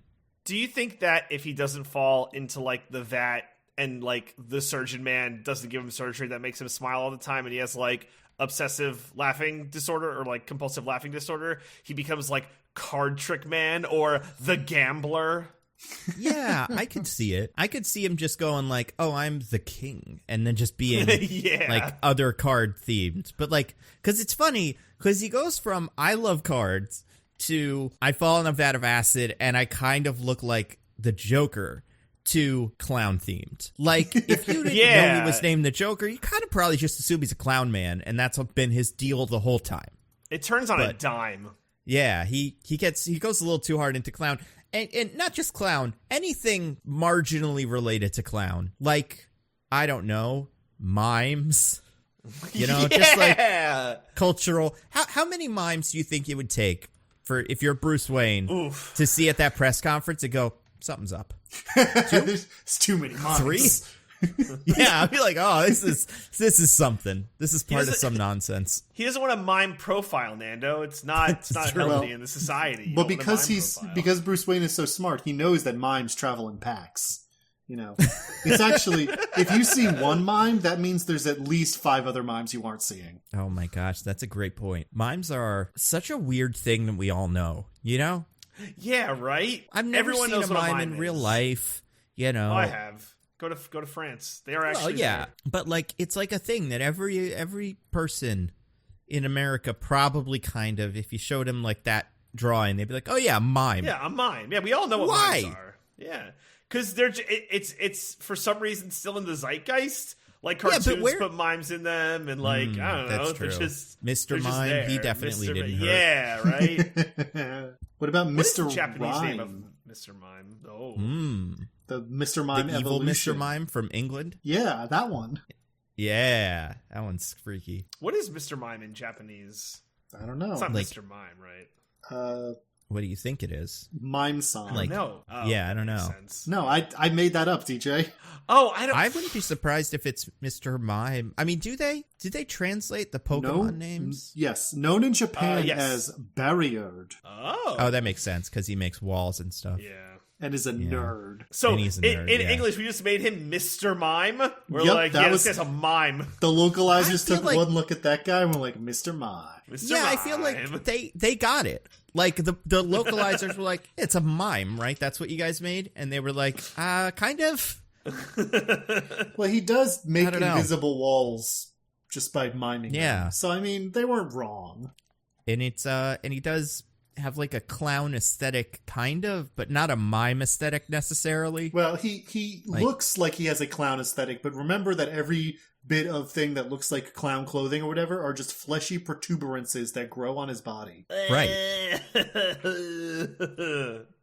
Yeah. That's gross. At least he's not the blackface one. So, Pokemon Man. Remember that one? Yeah. They were like friends. They were like 139 and 140 right next to each other. They made her purple now, so she's less blackface. I saw that. Good for them. Yeah, Good for them. Stay woke. Yeah. Speaking of face paint and stuff and whatever, what do you guys think? Okay, so Jack Nicholson, Jack Napier, falls into the vat of acid. This is a question that kind of bugged me. And he gets face painted to white because his face is scarred and like dyed white, right? Mm-hmm. But he also gets chemical stuff that burns his face too. Yeah, you can see it before he falls in the vat. Yeah, like acid like sprays on his face, and you can see he's got like horrible burns. So if he didn't have those burns, but he fell into the vat, he would just be regular man, but white with green hair. I guess. Also, is his hair even green? Yeah, no, it is. His it's hair, green. His hair is green when he is not in, like, flesh makeup, but it's brown when he is, which suggests that he dyes it? I think he dyes it green. Wait, dyes it green or dyes it brown? I was saying dyes it brown. Green. I think he dyes it brown. Yeah. Oh. Because he comes out, like, when he's in the surgery, he's got green hair. Yeah. That's true. Because out by, he put on flesh-colored makeup and stuff. Which is insane, by the way. But the spray painting your green hair to another color seems tough. Yeah, I mean, like the white skin is, like, weird, but it's not, like, inhuman. You could show up in front of people and be like, yeah, I was in an accident. Yeah. That's true, yeah. Ace Chemicals, man. Axis Chemicals. Yeah, Axis. Excuse you. For some reason, they changed it in this movie. Yeah, I don't know why, though. Because Ace Chemicals isn't a real company, right? Or something. Well, Ace Hardware where they're like, you are defaming us. Yeah, but like it's Ace in the comics, like you know. I don't know. Maybe it isn't. Maybe it's like that's something that was after the movie. I don't know. Probably wasn't though. It's probably always this. Yeah, you would think. Yeah. Apparently, it's in Pennsylvania in the comics. Oh. Or it's like a subsidiary of a Pennsylvania company because Gotham's in New Jersey. Okay, right? so. Yeah, I guess there's a separate branch of it in Philadelphia. I don't know why that's part of it, but for some reason... Oh, I see. So I'm on the DCEU Ace Chemicals website. They say specifically because in Shazam, they're in an abandoned Ace Chemical plant when they're messing around doing, like, superhero video stuff.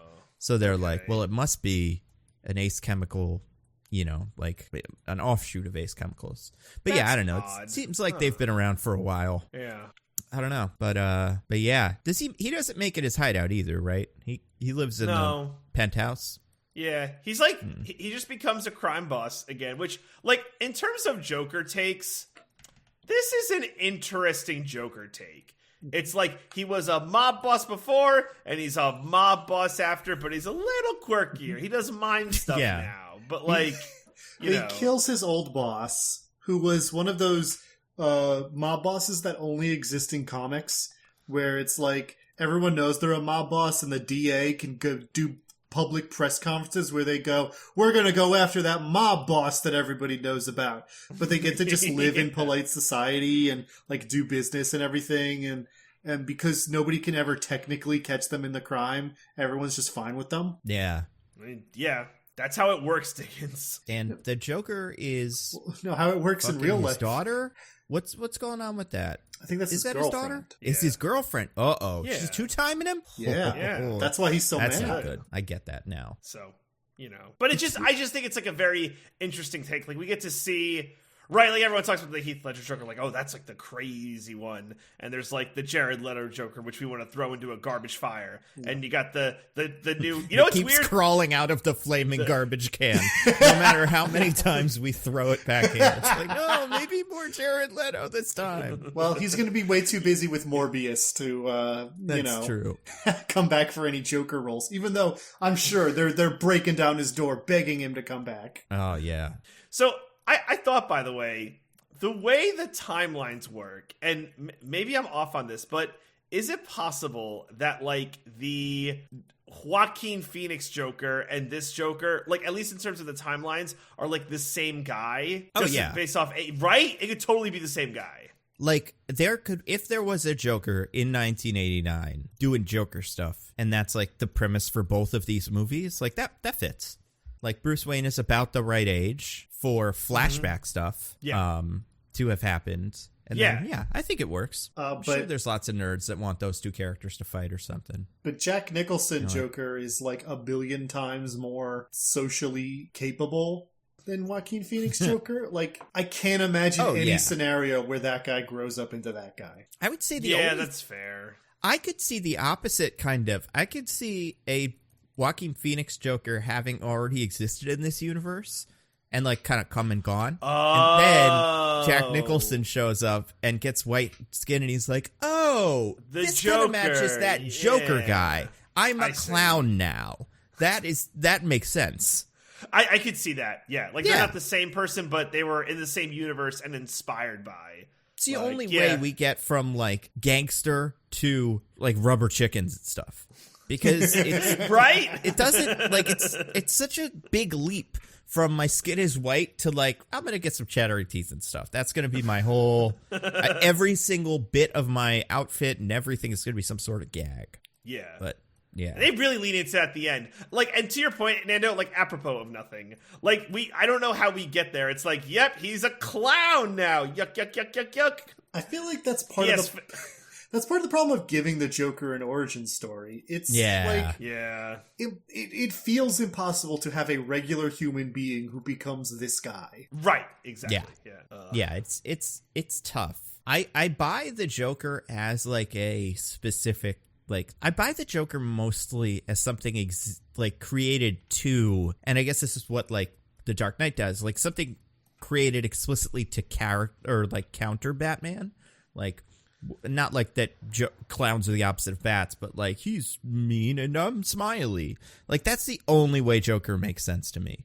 Starting with like, you know, chemicals and I don't know. It's fine. I mean, it's the least annoying part of this Joker. I can't stand all the art. That has to go. Why is he an arts guy? Like what? What? That's a whole new thing, Joker. You can't be the clown guy and the art guy. You could be the art guy. That's its own gimmick. Yeah. But not clown too. It's like pick a lane, bro. Yeah. Hey, I have a question for you guys. Yeah.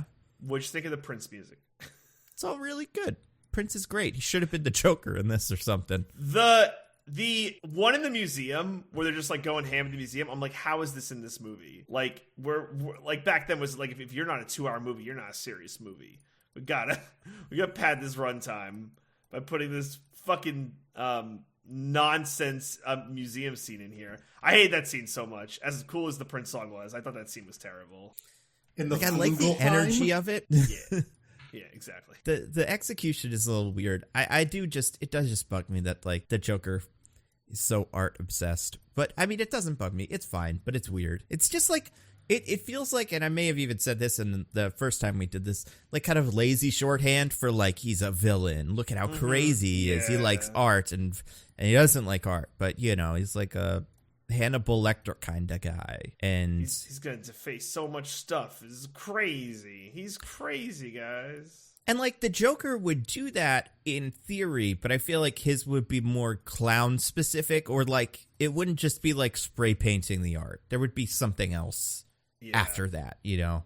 Like all the art would look like clowns after something. Yeah, we're not just gonna randomly paint splatter art for like a dumb. I don't even know why. It's like there's no reason for it. Well, that's the idea, right? It's just like he's the Joker. He's randomly destructive. He does things because he thinks it's funny. But yeah, again, because this guy has been like a real person who is like a mob boss. It feels weirder. Yeah. And also, I feel like so we got okay. So let's say you're the Joker, and you're like, I'm going to do Joker stuff now. And you build your outfit, and it's like the main one is the suit with all the orange and purple and stuff. Although he has a couple different costumes. They're all great.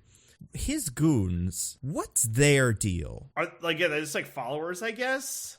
But what's their theme? Oh, because they're not clowns. Idea. Leather jackets with the Joker symbol on them. They're like B-boys or something.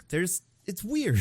Yeah, I could not tell you. They're mimes in the beginning, and then that's good. That's about right. But then it's like they're silly B-boys, and it's a little, I don't know. I don't know. This Joker just really wants to do art, though. I feel like that's like his main thing. He talks he's about an artist. He's the world's first homicidal artist, or whatever he describes. It's like a Banksy. He's a... Guys, what if Banksy's a Joker? Oh my god. Yeah, what if like that's the real world we live in, is like Jeff Bezos has to go kill Banksy before he poisons all of the Neutrogena or something. Or like, you know, like, because that would be our Bruce Wayne, I guess. Yeah. No, well, I guess, yeah, because Elon Musk would be our Iron Man. Right, yeah. All of this is gross. I mean, maybe it's Mark Cuban, I don't know. They all think they're Batman. They really do. They're like, I'm so Batman, you don't even know. They probably all have Batmobiles and shit in basements that they don't want to talk about. But when the moment presents itself, they will go Batman. That will happen. I like the idea of going Batman. Yeah. Oh god, he's going Batman. Another billionaire's going Batman. Like 15 Batmobiles all pull up to the same bank robbery. I thought this was it. Me too. All right, let's go beat up some, I don't know, middle class people, whatever they do. Maybe that's what it's like in Seattle, you know, where they all live. Yeah, Silicon Valley. There's always like a bit there every couple of months. There's a new Batman meetup where all the new Batman are like, "Hey, you're Batman now. That's so cool." Yeah, I sold my company to Google. It's like, oh, whose I have car so many is that? apes now. Oh yeah, that's the Billionaire Yacht Club. They're going and doing that instead. You know, I Or think Bored there's Ape Yacht Club. I think there's a future where all the Bat gadgets are on the blockchain. That's just, you know, it's coming. That doesn't belong to you, Joker. Show me your NFT code or whatever it is. Show me where You on the stole that blockchain that receipt links to. Quick, Batman, all my apes, he took them all. No. Get back here.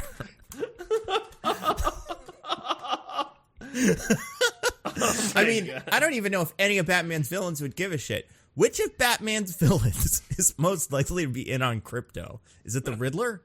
Or would that be beneath him? Penguin. Penguin for sure. See, like Penguin, but it's not penguins, though. Are some of them penguins? I feel like he Penguin would, is he pretty would nothing. make the Penguin NFTs so he could have the Iceberg Lounge in Decentraland. You know, he would make it. You have to buy your little penguin hat to go into the VIP lounge, the VIP section of the Iceberg Lounge in Decentraland. That would be that is absolutely what would happen. Oh God. Batman would like go into the fucking Iceberg Lounge, kick the door down. Penguin, you stole all these people's penguin coins and sold for money. And Penguin would be like, "What are you going to do about it, Batman? It's not illegal." And Batman would be like, "Oh man, you're right. I'll have to go get some information on this from some cool guy at a bar. Explain to me why this isn't illegal." Cobblepot, how many servers do you have running right now? Yeah. Give me your graphics cards. Wayne Industries would definitely buy all the graphics cards, too, to make their own NFTs to cover for, you know, the Batmaning business. Oh. Yeah. I hate it. I hate them so much. It's fascinating, though. Yeah. But wait, okay, so Batman. Where were we going with this? I had a thing, but I totally forgot what the thing was. Banksy. We were talking about Banksy and like. We were talking about Banksy. And stuff. Yeah. I was like, oh, do you guys think that?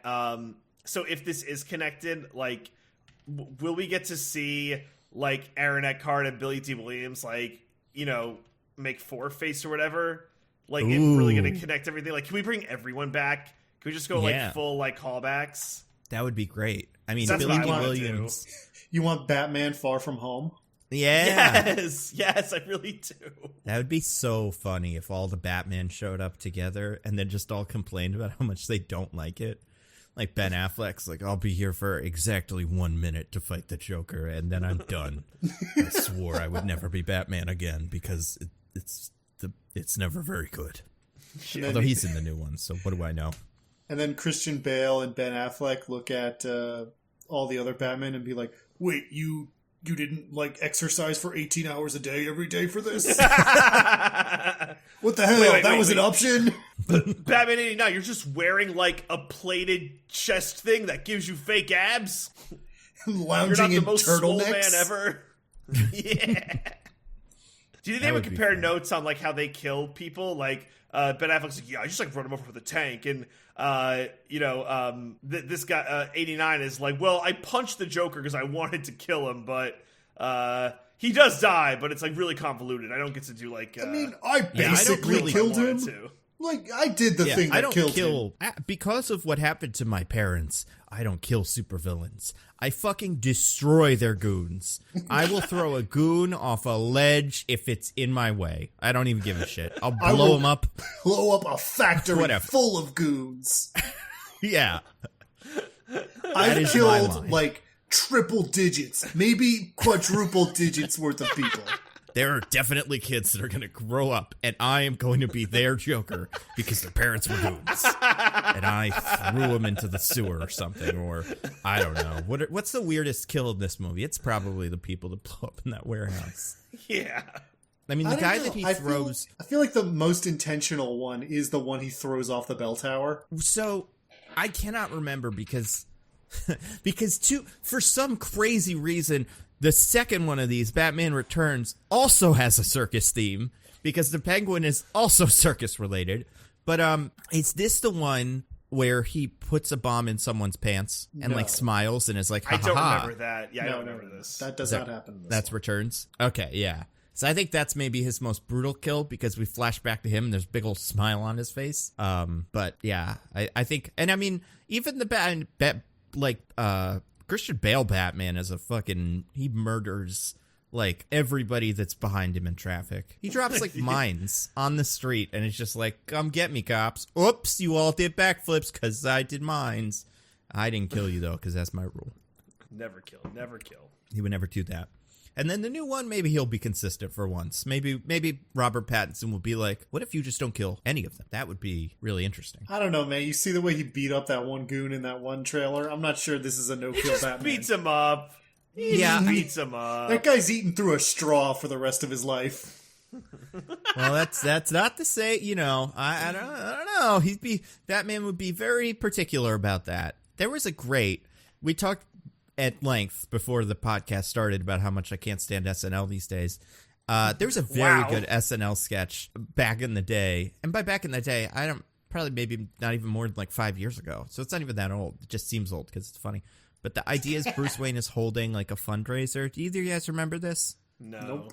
And it's for like, this is when Chance the Rapper was hosting. So it's like, instead of a fundraiser, it's like an inner city, like turkeys for Thanksgiving kind of thing where they show up and people show up and get turkeys. And anyway, they're all talking and Bruce Wayne is there and he's like, oh, you're welcome for the turkeys. And everybody's just chit-chatting about how much they hate Batman because they like ran a stoplight and he beat them up and hung them from a post and stuff. Like, I do feel like the hanging from stuff part of the Batmaning, which is a big part of this guy's Batmaning, it's like, that can really mess up your whole body, Yeah, it's true. You go unconscious with that, like you're in some trouble. You can break your spine. Like, Batman has definitely caused deaths via, like, internal bleeding that just, the people are not dead when Batman is there, so it doesn't count. I mean, that is accurate as part of Batman rules. If a villain falls in the forest and Batman wasn't around, he didn't make the kill. He did not kill that. Mm-hmm. He still has a very good rule that he does not get added to his tally, to his rap sheet.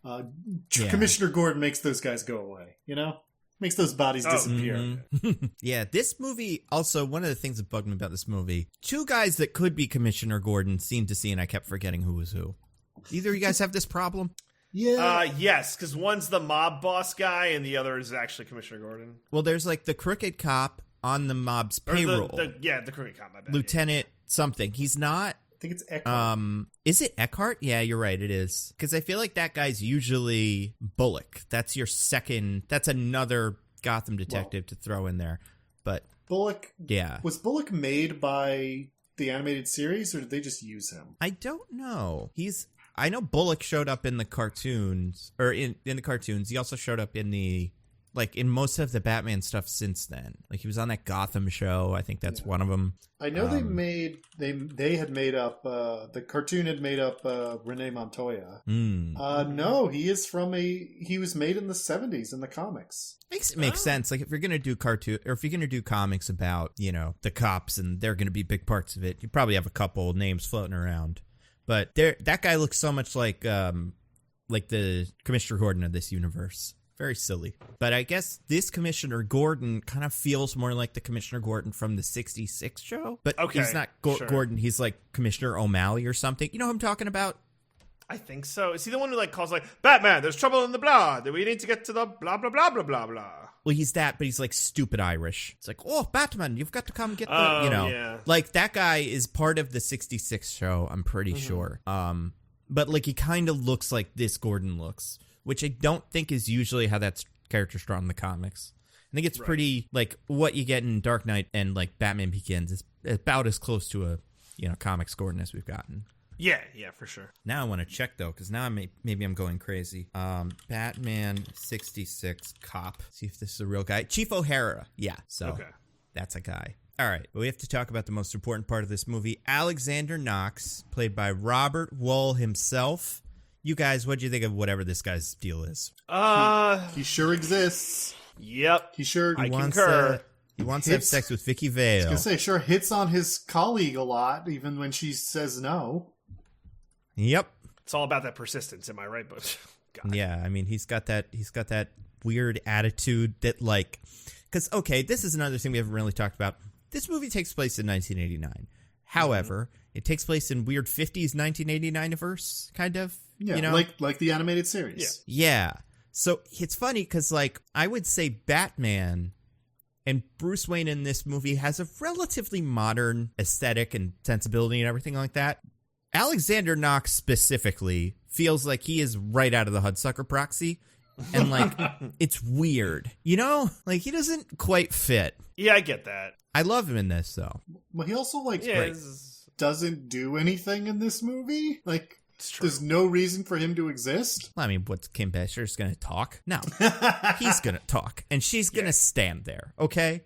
That is how this stuff works. Yeah, who's going to make things really uncomfortable in scenes when you're watching this in the year of our Lord 2022 and you're like, The writers were like, well, people are going to believe a woman's out here writing newspaper stories? No, we got to make a man character who's the writer. She just takes the pretty pictures. Yeah. I don't know too much about Robert Wool. I wonder if he was the Kevin Hart of his day. It was just like, yeah, he's going to be in this movie because he's fucking Robert Wool. That'll put asses in seats. What's his character going to do? I don't know, but he's going to be in it because we got him and we're so excited about it. I don't know. Does he get the girl? No, he's the dopey man who tries to get the girl, but Batman gets the girl. That's what people want to see. It kind of helps with balloon stuff at one point. That's probably his biggest contribution. Sorta. I mean, Batman really had that handled, and his contribution doesn't end up mattering, but he tries. Yeah. He is the only person who's caring about Batman at all in this city. Just wild. Like, you know, yeah. There would be so many. I mean, I wonder. Okay, so the new Batman podcast or new Batman show is going to take place in the present day, right? Or the movie. They have like cell phones and shit. So it's like, do you think there's going to be like podcasts about him in universe? I mean, there should be. That would be the shit. Just like true crime Batman podcasts would be so hot. Yeah. They're so hot right now. It's so hot right now. Do you think that they'll have a small child named Podcast who's podcasting about Batman? Might as well get Podcast back and have this all take place in the Ghostbusters verse. Might as well. Then we can race those two cars that people like. You know? Yeah. That would be pretty cool. Maybe Guys, see if Batman could take on Muncher.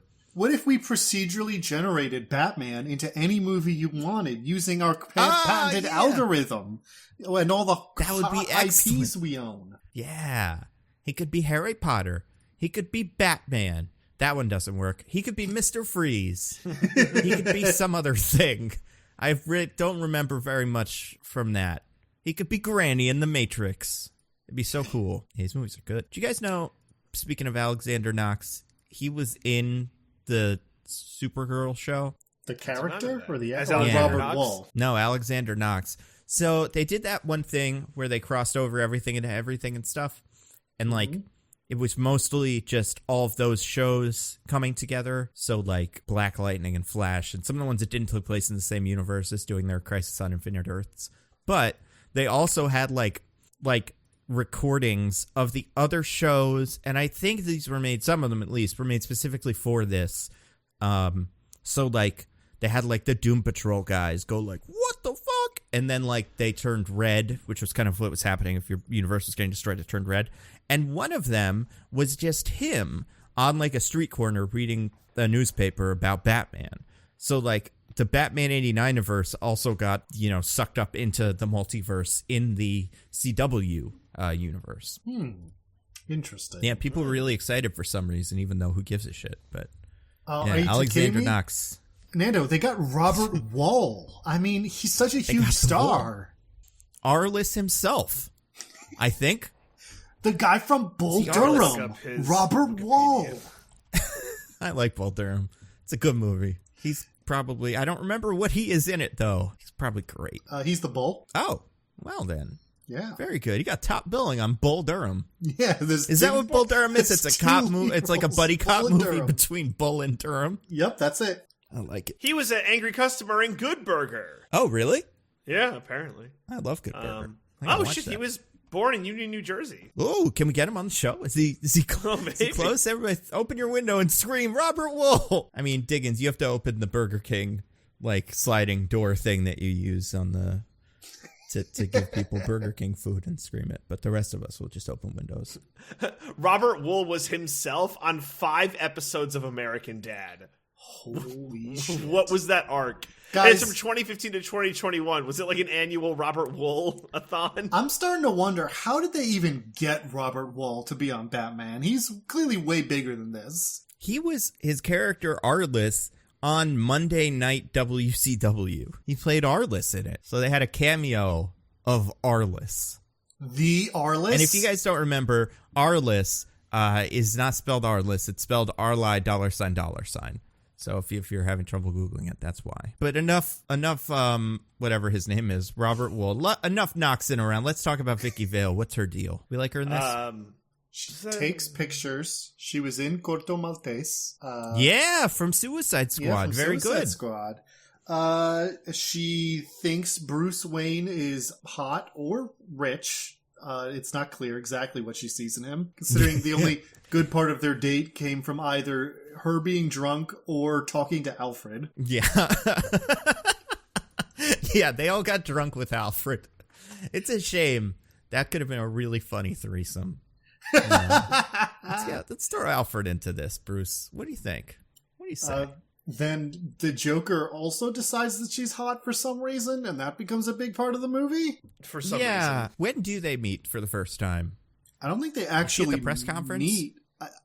Well, he only sees her because Bob, his number 2, or his number 1 guy. Yeah.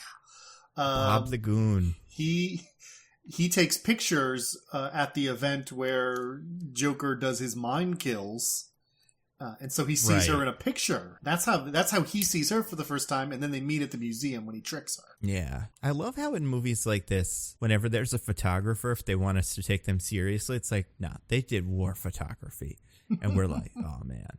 This isn't just some random dumbass photographer. This photographer is cool. Yeah, and I don't care how beautiful your compositions were. If you weren't in physical danger, it's all bullshit. Yeah, that's how we know you're actually a person, as opposed to just some, silly, frivolous photo person, I mean, Batman doesn't even really give a shit about photos or anything like that. Does she get a picture of Batman at all? She does when he rescues her. But then he destroys the camera, or he takes it, or whatever. Right. Yeah. Also, want to talk about that rescue scene? At one point, he's like, "How much do you weigh?" And she says 108, which it's implied later was a lie. But if I were Batman, I'd be like, "Whoa, lady, that's dangerously underweight for your height. I was gonna say you should really put on that is. I don't mean to be rude, but you should really try to put on a few more pounds. I understand our society standards are brutal for women, but you really ought to put your health above that." 108 is a bananas answer. It's a bananas answer. Oh my God. I can imagine him just like, "How much do you weigh?" She's like, 108. He's like, "You get that I'm doing this for a reason, right? I'm not just fucking around. It's for weight for the thing I'm going to shoot. What do you think? Come on. Use your brain, Vicki Vale. You were in the war." Did she have the camera equipment on her because she was taking all those photos? It's like, "What's your weight?" It's like 108. Also the camera equipment, I guess. Maybe throw another 100 pounds. Like, That's a great point, DJ. Yeah, 108. But these are really heavy shoes, Batman. So I don't know, 175. She'd taken her shoes off by then to run, Nando. That's true. That's why she wasn't able to do that. Well, and that's why she almost killed Batman. But like, for real, like her where was her camera equipment? Like, was it on her when they were being like sprung up, or was it like, did it get airdropped to her? Like, she what the fuck? Pulled it out of Hammer Space, Yeah. Love Hammer Space. Well, also, yeah, go ahead, Nando. Oh, I was just gonna say. Well, also, I did want to talk about that scene. I love there's some things rewatching it as like a modern Batman fan and like someone that's watching Batman, movies in like 2001, 2020, whatever. And like any time past that, just like Batman has become so much more sophisticated in terms of like in that scene where he's going up the zip line with Vicki Vale, he's like, hold on to this, which like that's a big ask because that it's upper body strength, whatever.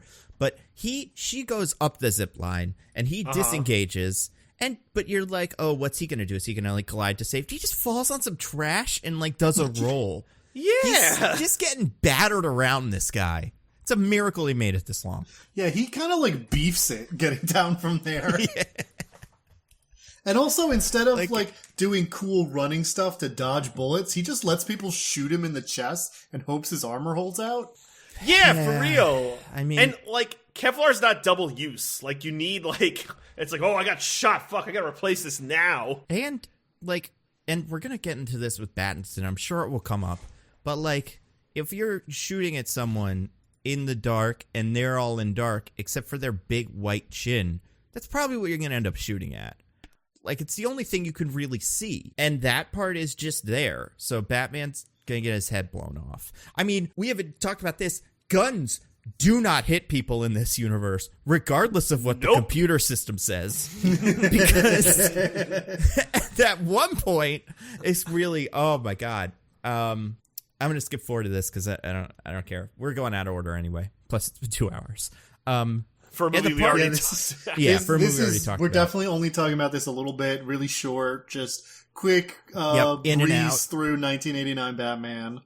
Dan Aykroyd's.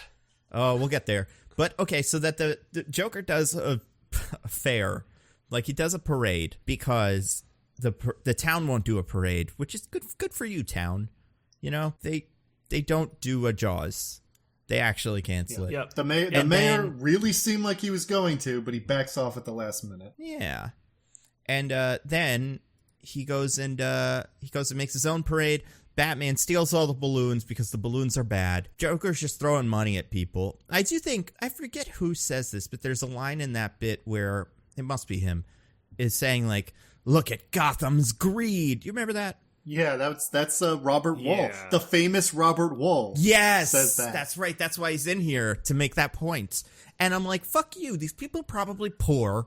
Joker's throwing money at them. This isn't a greed thing. This is just they need to eat. Joker's bad, but he's also not trying to steal money. None of this is really greed related. Well, that's real.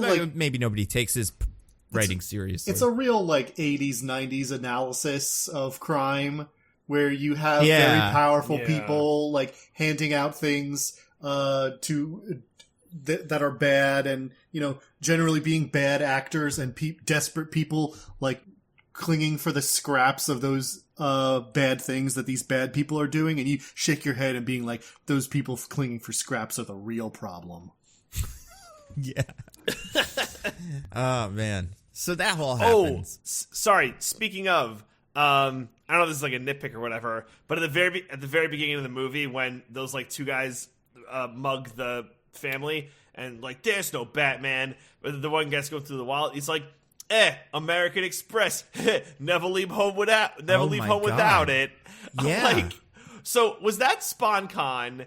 And also, what muggers just sitting at home and being like, oh my God, I love these American Express commercials. I can't wait to whip out a zinger after I rob somebody just to throw down my American Express one-liner. Well, interestingly enough, that also comes up in Batman and Robin when they're doing the auction. He says, never leave the cave without it. Yeah, I assume it's another American Express card. When American Express becomes the official sponsor of Batman in universe. Yeah. It really does, though. Because it's the American Express back card in that movie. And in this movie, the guy's like, American Express. And I don't know how credit card crime works, but I do think you could be that's not a great thing to get in crime. Yeah, you cash probably want much cash, better. right? Yeah, but I guess he was just trying to make the best out of a crappy situation. Well, I guess back then it's probably a lot easier because, you just, for them, they have to, look up the bank's phone number, call the bank, tell them to cancel it, and go through all that process. It's not like now where after the robbery, you just pull out your phone and be like, I'm canceling that card. Yeah. You could probably, put a few charges on there before they manage to cancel it. It's a good point. Also, I feel like there was that bit in that fight where both of the goons were talking, and the first goon is like, hey, you shouldn't have pretended to shoot the kid. And I kind of thought Batman would end up letting that guy off with like a warning, or like it would be a little bit softer for him, but it really wasn't. Batman just still beat him up. Way to go, Batman. Also, that Batman entrance where he has his like arms up, you know what I'm talking about? Yes. His little like holding the sticks on his cape. Yeah. Yeah. Very proud of that. I thought it was adorable. You show your height. That's how you intimidate mobsters in the wild. Right? It's not a bear. I guess maybe he's dealt with bears in his past. Does Batman have any bear-related villains? I don't think so. There's the shark spray. Yeah, the Grizzly is a Spider-Man villain, but yeah, I don't think there's any bears in the Batverse. Well, it's a shame. it depends on, what you think about, say, Killer Croc's sexual identity. Oh, that's true. And also, I'm sure he's fought some bear in some spin-off or something. Wait, are you saying that, like, Killer Croc can identify as a bear? No, I'm saying he could be gay, and then, well, he's not very hairy, but he would still fit the classical gay archetype. He still fit the classical bear archetype. Big. I mean, if we're going for bears, and it would be Bane, right? That would be the Bane would be the bear. Yeah, You're right. Yeah. I should have said Bane. I'm such a goddamn idiot. I think it's Bane. It's okay. You really are, Diggins. I'm glad you're saying it now. Makes me feel better. Just kidding. I was gonna say, so they do the whole parade thing. Batman steals all the balloons with his little hook on his little clasp for balloons on his Batwing, which is great. And then comes back and he decides, I'm going to kill the Joker now. Yep, this guy gotta die. He turns on his targeting computer and then he loads up all his rockets. Like, these are like little missiles. It's not just like bullets, although bullets do seem to also be involved. Joker's just standing there. He gets a little target comes up on his screen that pinpoints Joker, and then he just unloads, nothing stopping him from shooting the Joker. Like, nobody's shooting back, and he just hits everything but the Joker. Wild. Yeah. Like, what the fuck, Batman? What did you do? Is this just a really, like, is he hitting, like, innocent bystanders? Maybe, where are these bullets going when you shoot them off this plane? Maybe this Batman tries to have a no-kill rule, but he's really bad about, in the moment, not indulging. So he deliberately makes all his lethal stuff operate really badly so that, when he gets the urge to kill and he, like, hits the button without thinking, it doesn't work right, and so he still manages to not kill anyone. I love that. It's like the Rick and Morty episode where Rick gets drunk and makes all the death traps for himself in the future. Yeah, all the doomsday devices. Devices, yeah. This one, like, Batman goes rage mode, but it turns out his gun doesn't actually fire anything. It's a pretty good, it's a fun scene because I do like the Joker's giant pants gun thing. That's fun. Yeah, that's a wild getup he's got going on, by the way. That is, that's crazy. His pants are mostly gun. You know what they say about a man with a big gun? Gets a Dan Aykroyd. Clownish psychopath. He's a clownish man. Oh, Are we going there? Before we get there, I wanted to bring up two things about that scene with the parade. One, at one point, Vicki is like taking pictures of the balloons and notices the gas canisters of Smilex and is like, "Oh no, he's gonna kill people. We gotta stop him." But this is only after Joker has gotten on, like, the megaphone and said, "Attention, everybody. I am going to kill you now. I am going to release some gas so that you will all die because I would like to kill you." Like, what? And he also had his wonderful commercial where he was like, I'm Joker, doing stuff with poison. Watch out for me, the Joker. And then that was the news for the rest of the week. And then he showed up in a thing and everybody was like, who's this new guy? Can't even get him worried about it because he's giving me dollars. Right. I'm just saying, he literally said, I'm going to kill all these people. So I don't know why Vicki needed to figure anything out about that. Yeah, and then true. Secondly, after Batman steals all the balloons, Joker gets really mad and, like, his goons, he shoots Bob the Goon because he's mad, and all the other goons, like, fire guns to stop the people's, like, swarming his float looking for cash. People who are swarming his float looking for cash after people started dying of the Smilex gas he was releasing on them?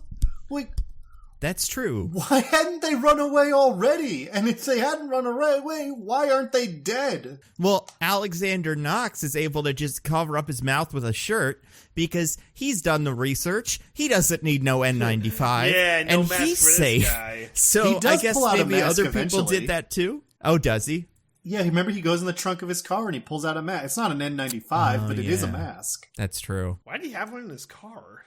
For He's the also the COVID Joker. pandemic, obviously. Yeah.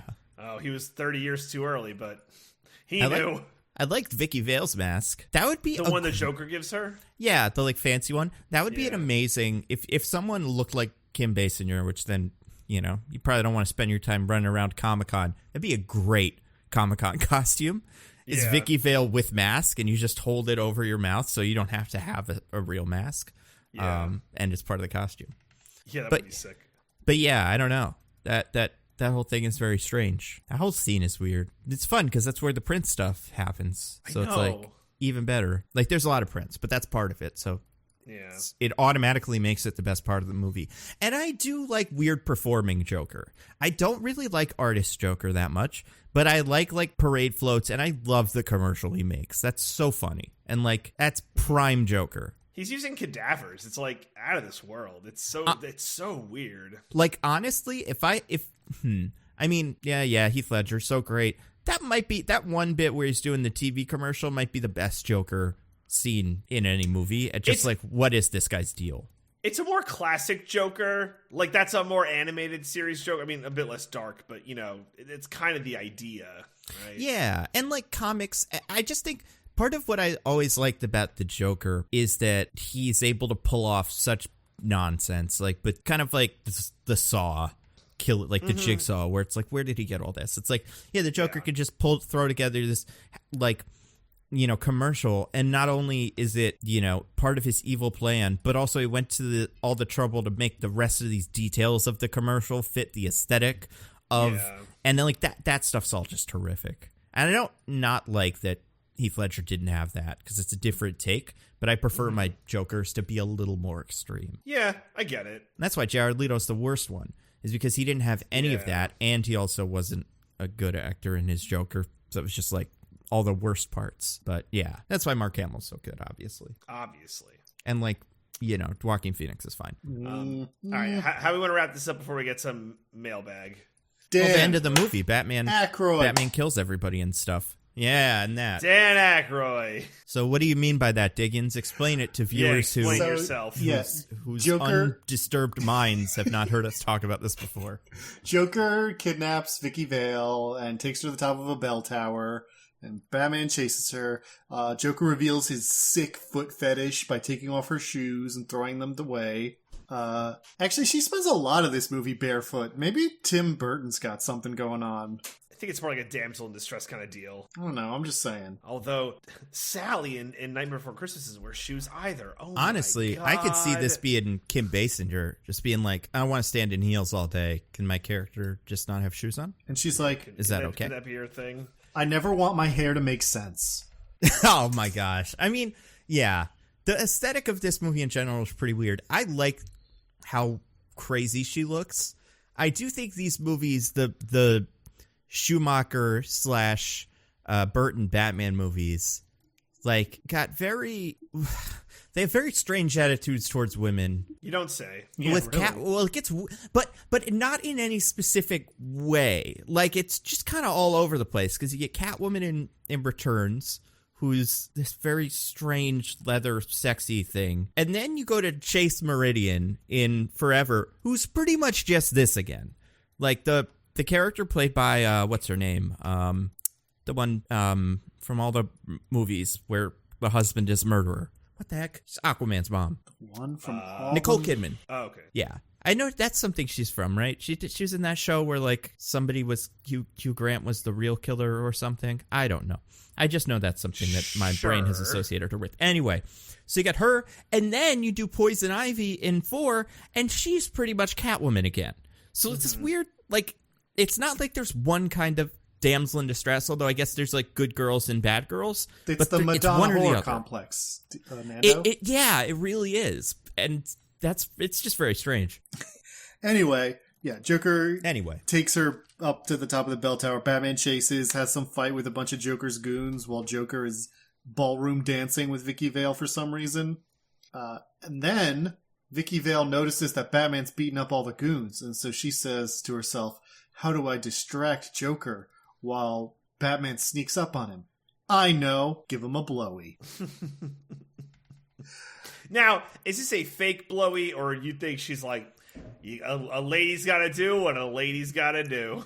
Now, she isn't, in the end, called into service because Batman gets there in time and punches Joker. Like, we clearly get a full body shot, like, right after Batman shows up. The pants are still on.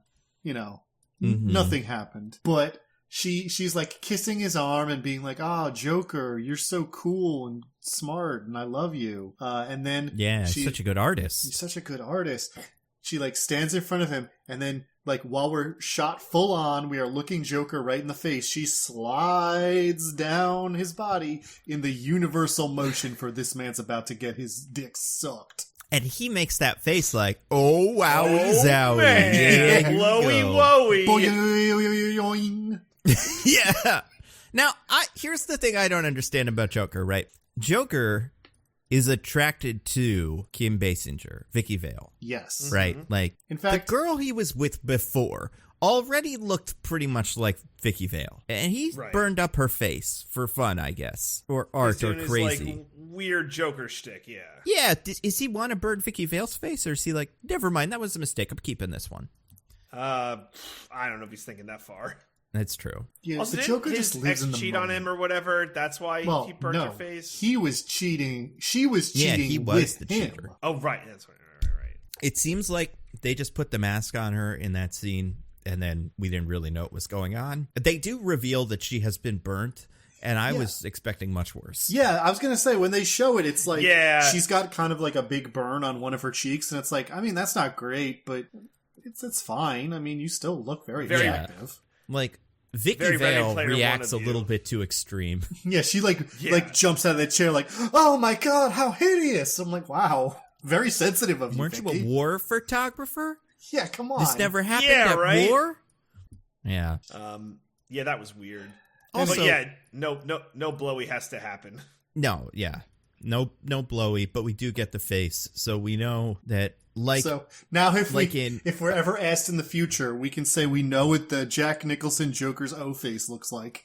Exactly. Yeah, and we right. know it's more we know what the hypothetical PG O face looks like, and that is the Dan Aykroyd, like the movie doesn't want to show it, but it does show what a guy getting a fake one in a movie looks like. Yeah. It's this really strange shorthand. If anybody knows any other movies where this specifically happens, we don't see anything going on. Let us we know. just see a person and then the face goes, wow! Like, we'll put that on the list for another podcast to do, probably. That seems like that would be fine. We've got to watch a terrible movie. We've got to watch every non-X-rated movie that features an implied blowjob. Just an implied one, yeah.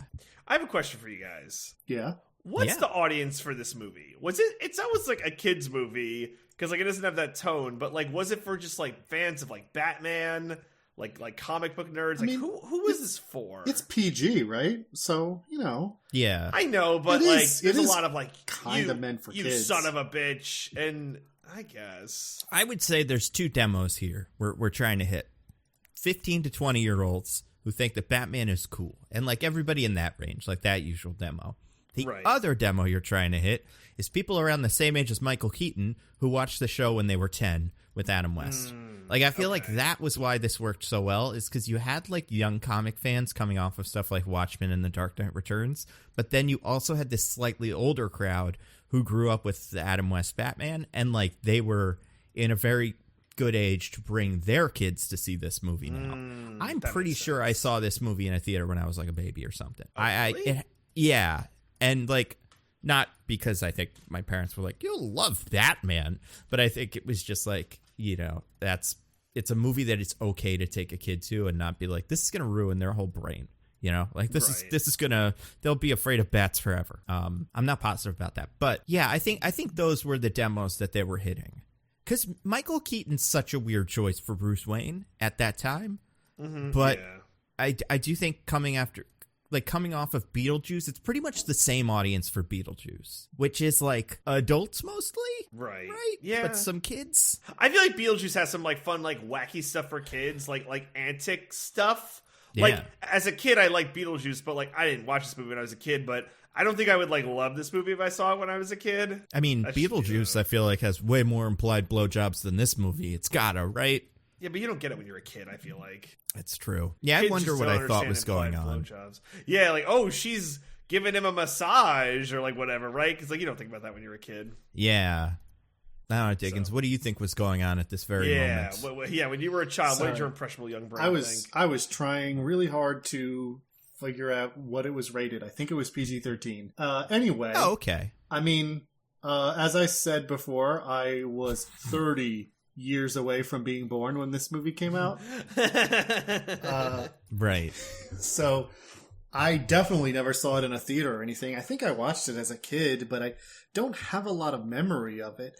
I feel like there's a certain way kids' brains have of watching a thing like this, where you just see like superhero do cool things and like cool car and cool jet, and you're like, superhero, so cool. And you just like anything you don't get, your brain just discards. Like, I don't understand what that means. True. Goodbye forever. I'll never remember that. Yeah, that or like I feel like you would see this and go, like as a kid you'd see it and go, that's probably one of those sex things I keep hearing about. I'm not gonna dwell on it, but I'm pretty sure that's what's going on there. Depends how old you are. Nader had a very different childhood from the rest of us. I feel like you, as a kid, you knew there were some things like that. You know, like before you knew exactly what they were. And this isn't when I was like 0 watching this movie, but just like if I saw this movie when I was like 5 or 6, I feel like I'd put that much of it together because I would have known from watching movies, just all movies, that is what that means. But as far as like the specifics, I just kind of went, well, we'll figure that out eventually. Right. And I was wrong. Still haven't figured it out. What goes on down there, you know? Well, you see, a lot of boing. When a ghost loves a Dan Aykroyd. Oh, man. I feel like, yeah, that is a really weird part of this movie. Is the Joker's dick white as well? Does his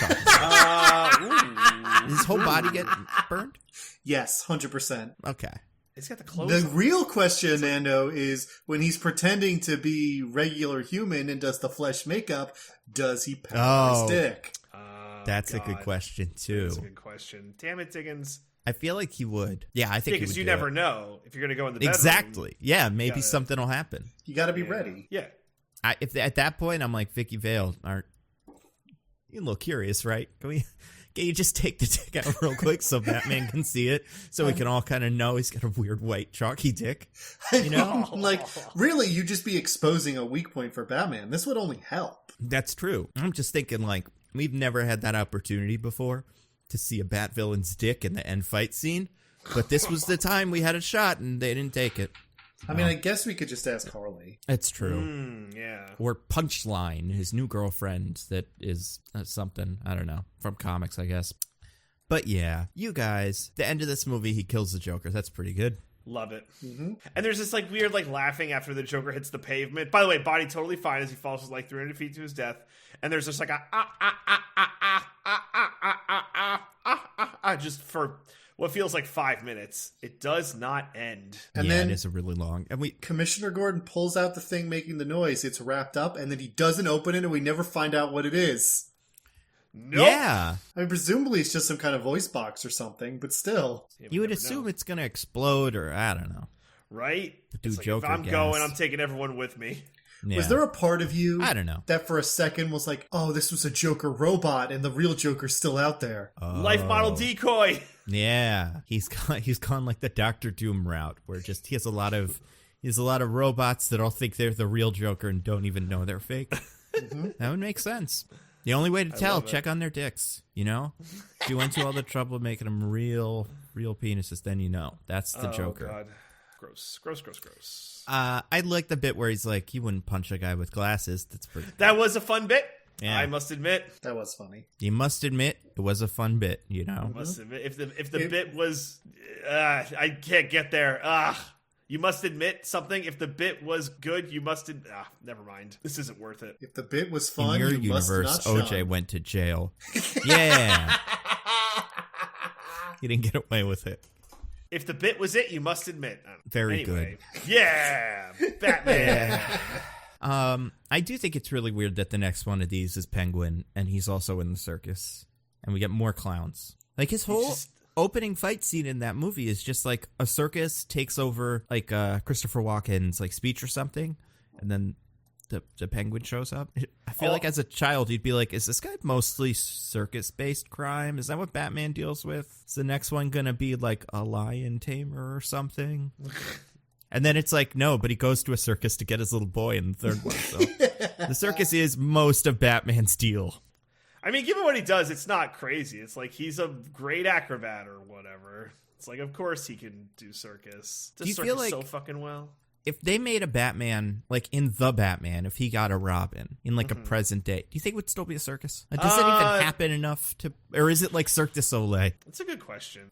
Yeah, like where, like if because there's no like Barnum and Bailey anymore. It's like where do you go for a circus? You got to go to Vegas or something. Yeah. And I mean, they have the Circus Hotel, but then there's also Cirque du Soleil. But like, who cares? Like, that's not. It's like a TikToker. Batman's like scrolling TikToks. Like, this kid's great. Live TikTok awesome. Live stream where his family dies doing a TikTok dance, and he's just sitting there over their bodies. No. It was sabotaged by Tony TikTok, my TikTok manager. I don't know. Maybe that's not crazy. I don't know. That would be great though if every time you did a new Robin, you had to connect it to like a cultural fad of the day or something. So like Robin's parents and like 5 years ago would be killed by an escape room or something. Yeah, now it would be TikTok.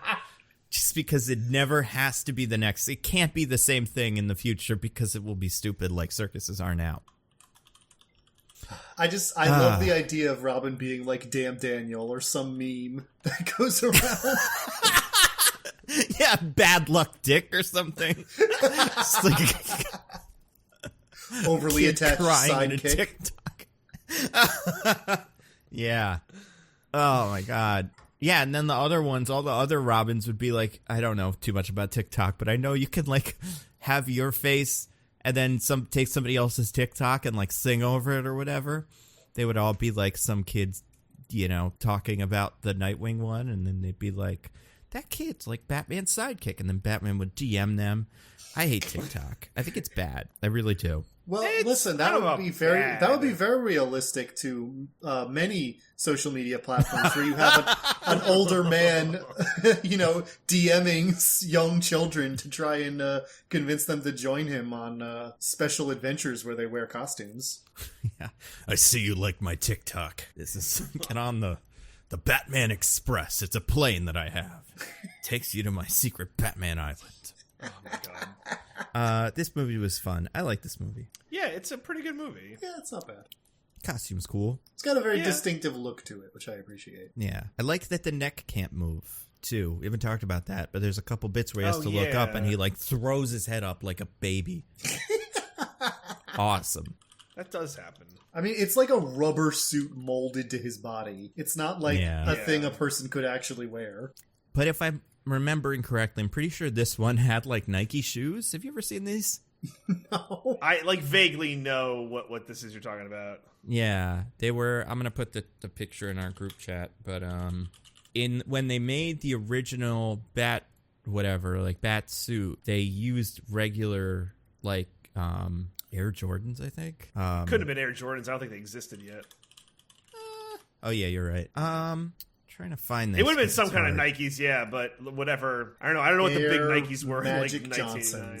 Yeah, exactly. Yeah. Exactly. Yeah, I don't know, but they did that. It's pretty cool.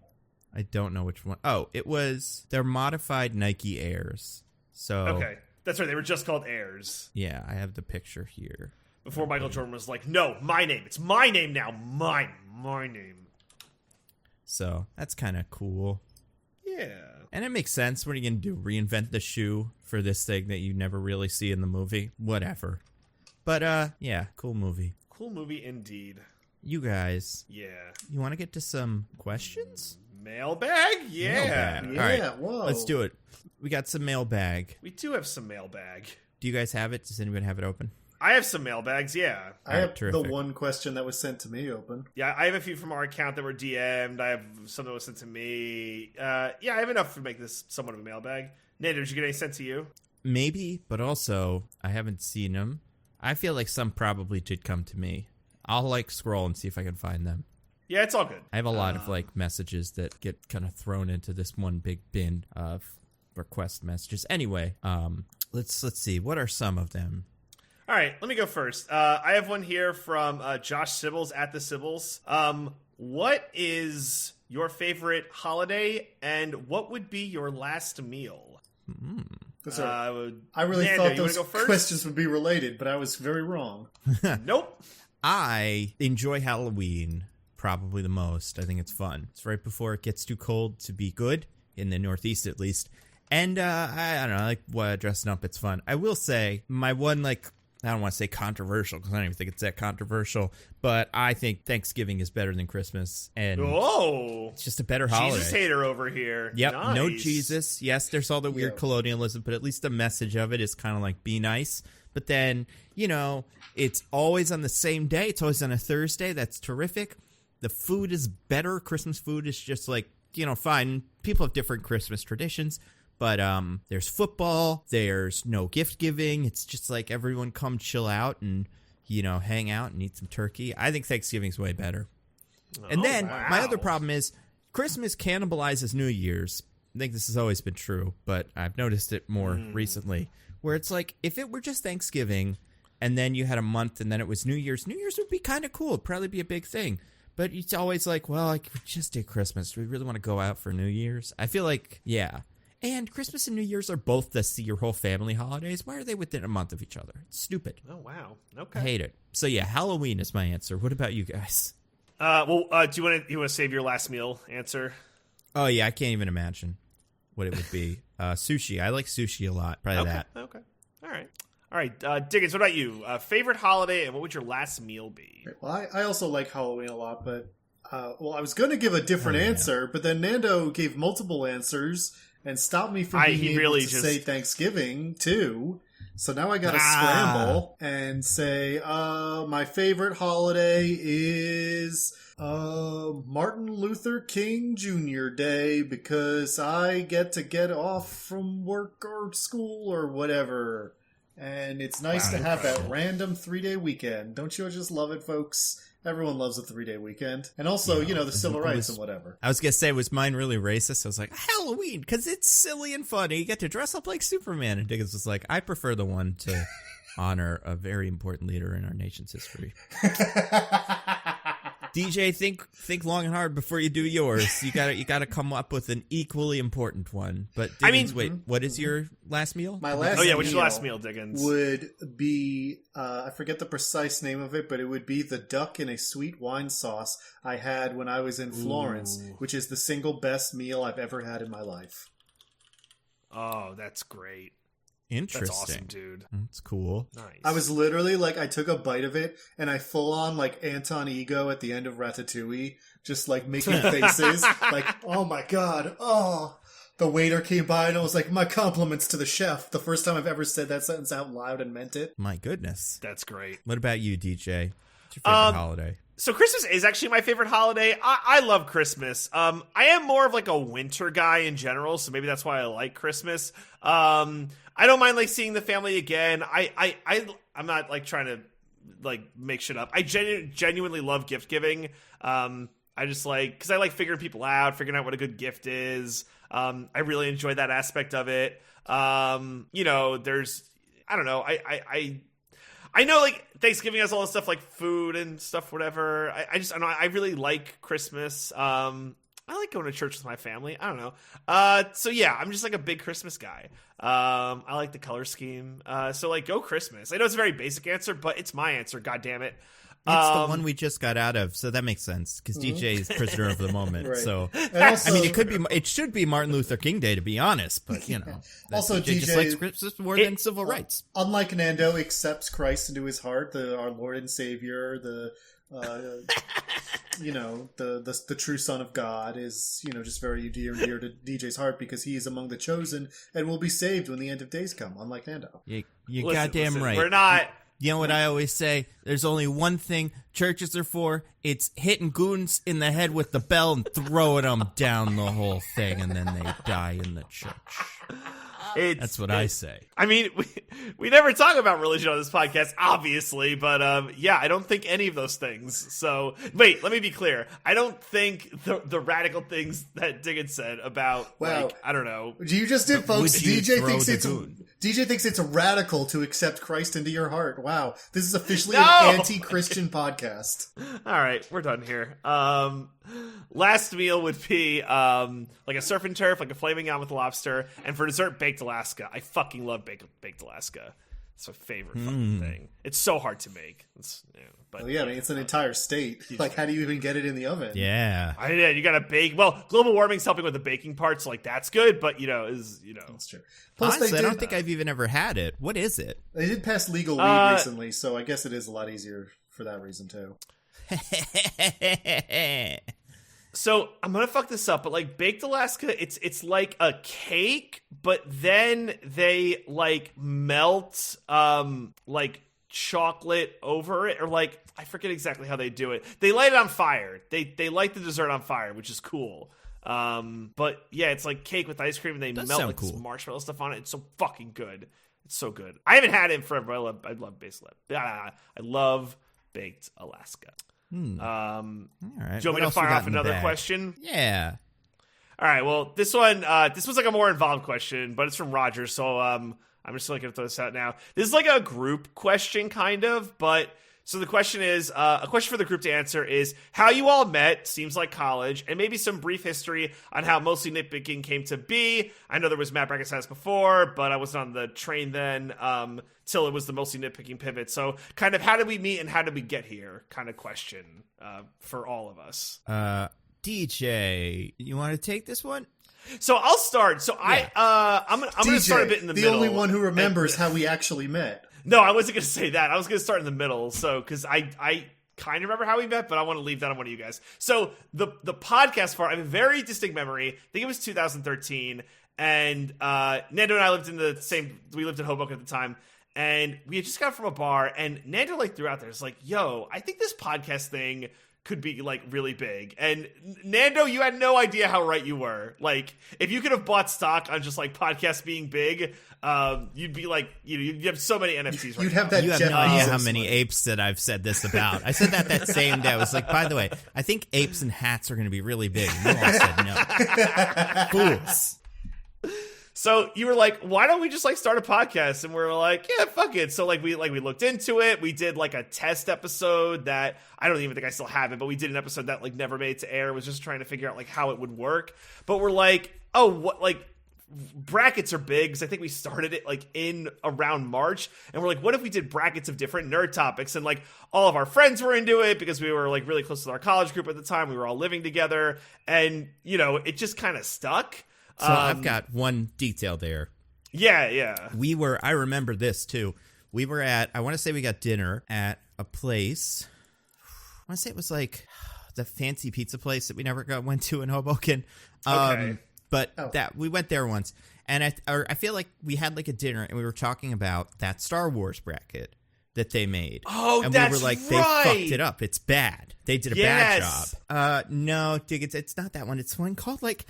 It was oh, this is gonna piss me off. It's one where there's two of them. There's the real one and the fake one, and one's I can't think of the name of it. Starts but with a G or a P. I know exactly what you're talking about. Yeah, Grimaldi's. We went to Grimaldi's. Anyway, yes, yeah. So we had that conversation. We were like, they did a bad bracket. We could do that, and that's where the idea for Mad Bracket Status specifically came from. That's right. Was the May the 4th be with you? Like, yep. I forget what they called it. I can't remember the exact phrasing. It's a line from the movie. Yeah. That's gonna bug me. I'll remember it. But yeah, while you figure that out or whatever. So that was kind of the impetus. Like, we could do brackets way better than this. So I think the first one we did was like a Star Wars bracket or some derivative of a Star Wars bracket, and we're like, we did this better than these fools. And that's how it got started. And then, we wanted to make a pivot to, the bracket stuff was kind of getting a lot to manage. And we're like, yeah, what if we just kind of just did our movie review or pop culture review thing anyway? What if we were lazier about this? Yeah, well, we wanted one that people would have an easier time jumping in on. Like being I haven't listened to the last 8, so... Yeah, and that was always the thing. Like, people what we talked about, but the format was always rough. But we, similar to now, we had fans who were just like, yeah, this thing is great. And we're like, it's all right. It was a fun... People voted on it. That was the fun thing. Yeah. Yes. We got a sense for what people thought about some of these guys, and that was cool. We did cons, we did CPAC, which was great. Yeah, that was a good run we had with that Mad Bracket status. Yeah, how did we meet, the three of us? Oh, and then eventually, when you guys are doing mostly nitpicking, you decided the show was too good and needed to be worse. And that's where I came in. Well, because we did the spinoff of, and this was still in Matt Brackett's days, right? When we did the After the Throne spinoff. And, we included you, and then it was like, yo, let's just do podcasts with Diggins all the time because it's so fun. So, you did the Game of Thrones one, and then you came in for the Avengers one, right? That was the first one? I was on the first mostly nitpicking, which was Avengers Infinity War. And then I wasn't on it after that, because my performance was so controversial that you didn't feel you could bring me on full time. But then when Rise of Skywalker happened, you had me on to defend Last Jedi because it's the best Star Wars movie ever made. Right. And then I just kept coming back and you guys never told me to stop. Basically. So yeah, how do we meet? What a great question, DJ. Vaguely know college, but I don't even... Yeah, the basic answer is college. Yeah. I guess maybe from all the cool charity work we did. It could be that, or it could be all the sketch comedy stuff. I wonder... It was sketch comedy, it was theater. We did a lot of... Well, I did sketch comedy. Yeah, that's the thing. It's it's an connected web of things. Like, DJ, I met you through mutual friends. Nando, I met you through sketch comedy. And then the three of us... I don't know how you two met, so you can tell that. And then the three of us started hanging out together because of all the cool charity work we did. Yeah, I was going to say, Nando and I met via the charity work when I was a freshman. The charity work, yeah. And I think a mutual friend as well. I can't remember, though. I'm so... it's all messed up. You're right. I'm so bad at, beginnings of stuff. And, remembering, me too. This was the first thing. There's some things that stand out, but I can't remember. Early DJ memory. I remember once. Oh no! It's not that exciting. I mean, it's kind of funny, but I do remember. I was we were in the cafeteria and hanging out, and I was talking to some girl or something, and you were hanging out, and then she left, and then in the end you were like, wait a second, was that a thing? And I was like, I don't know, man. And you were like, sorry. Yeah. I remember that specifically. And that's as an early interaction, but it's definitely not the first. No, but that was good. That was very I was awful before I turned 22 or 3. I was just barely a person. Yeah, was definitely. Yeah, it was. We all. Yeah. Yeah, that's that. Yeah, and mostly nitpicking was just an idea to do the podcast, but differently and talk about more different things. Because it was part of the problem with mostly nitpicking was... You mean Mad Bracket, excuse me. Was that we would spend the first episode talking about all the things in the bracket, and then the second episode, we'd have to talk about most of those things again because the popular ones would continue. So it was it would work as, it would be a great podcast. If anyone had this idea, you could call it Bracket or something, where you would do the bracket all in one episode. That would be genius, but we didn't do that. There is a podcast that does that. You know that, right? There are rivals. Of course, yeah. They DM'd me once and talked shit to me, and then I met one of them at PAX, and they were like, we're sorry. That's cool. That's really funny. It was such a weird interaction. But, what other questions we got, DJ? I gotta pull up Diggins. Why don't you give your one, because I gotta switch to get to the other ones. Yeah, sure. I was sent by Alec Leaper on Twitter. I have a question for the next episode. We all know that Zack Snyder, love him or hate him, I think my position's very clear, has a very distinct style. My question is, what IP would each of you be genuinely excited to see him direct? Keep up the great work. Oh, man. That's a great question. I want him to direct that fucking Atlas Shrugged movie he wants so much. I want to see what it is. Like, I don't think it'd be any good because I don't think that's that good of a book, but it's his passion it's his dream project. I thought it would be zombies, but it's not that. So, I don't know. I guess that. I don't know what... Okay, let's see. What would I think I would like to see him make Atlas Shrugged. Just to see what he comes up with. All right. DJ. What about you, Diggins or DJ? If DJ do you have one, Diggins? I have an answer. I would love to see him direct the next 10-minute short film music video Taylor Swift does. Oh, my God. Oh, my God. That would be the pipeline.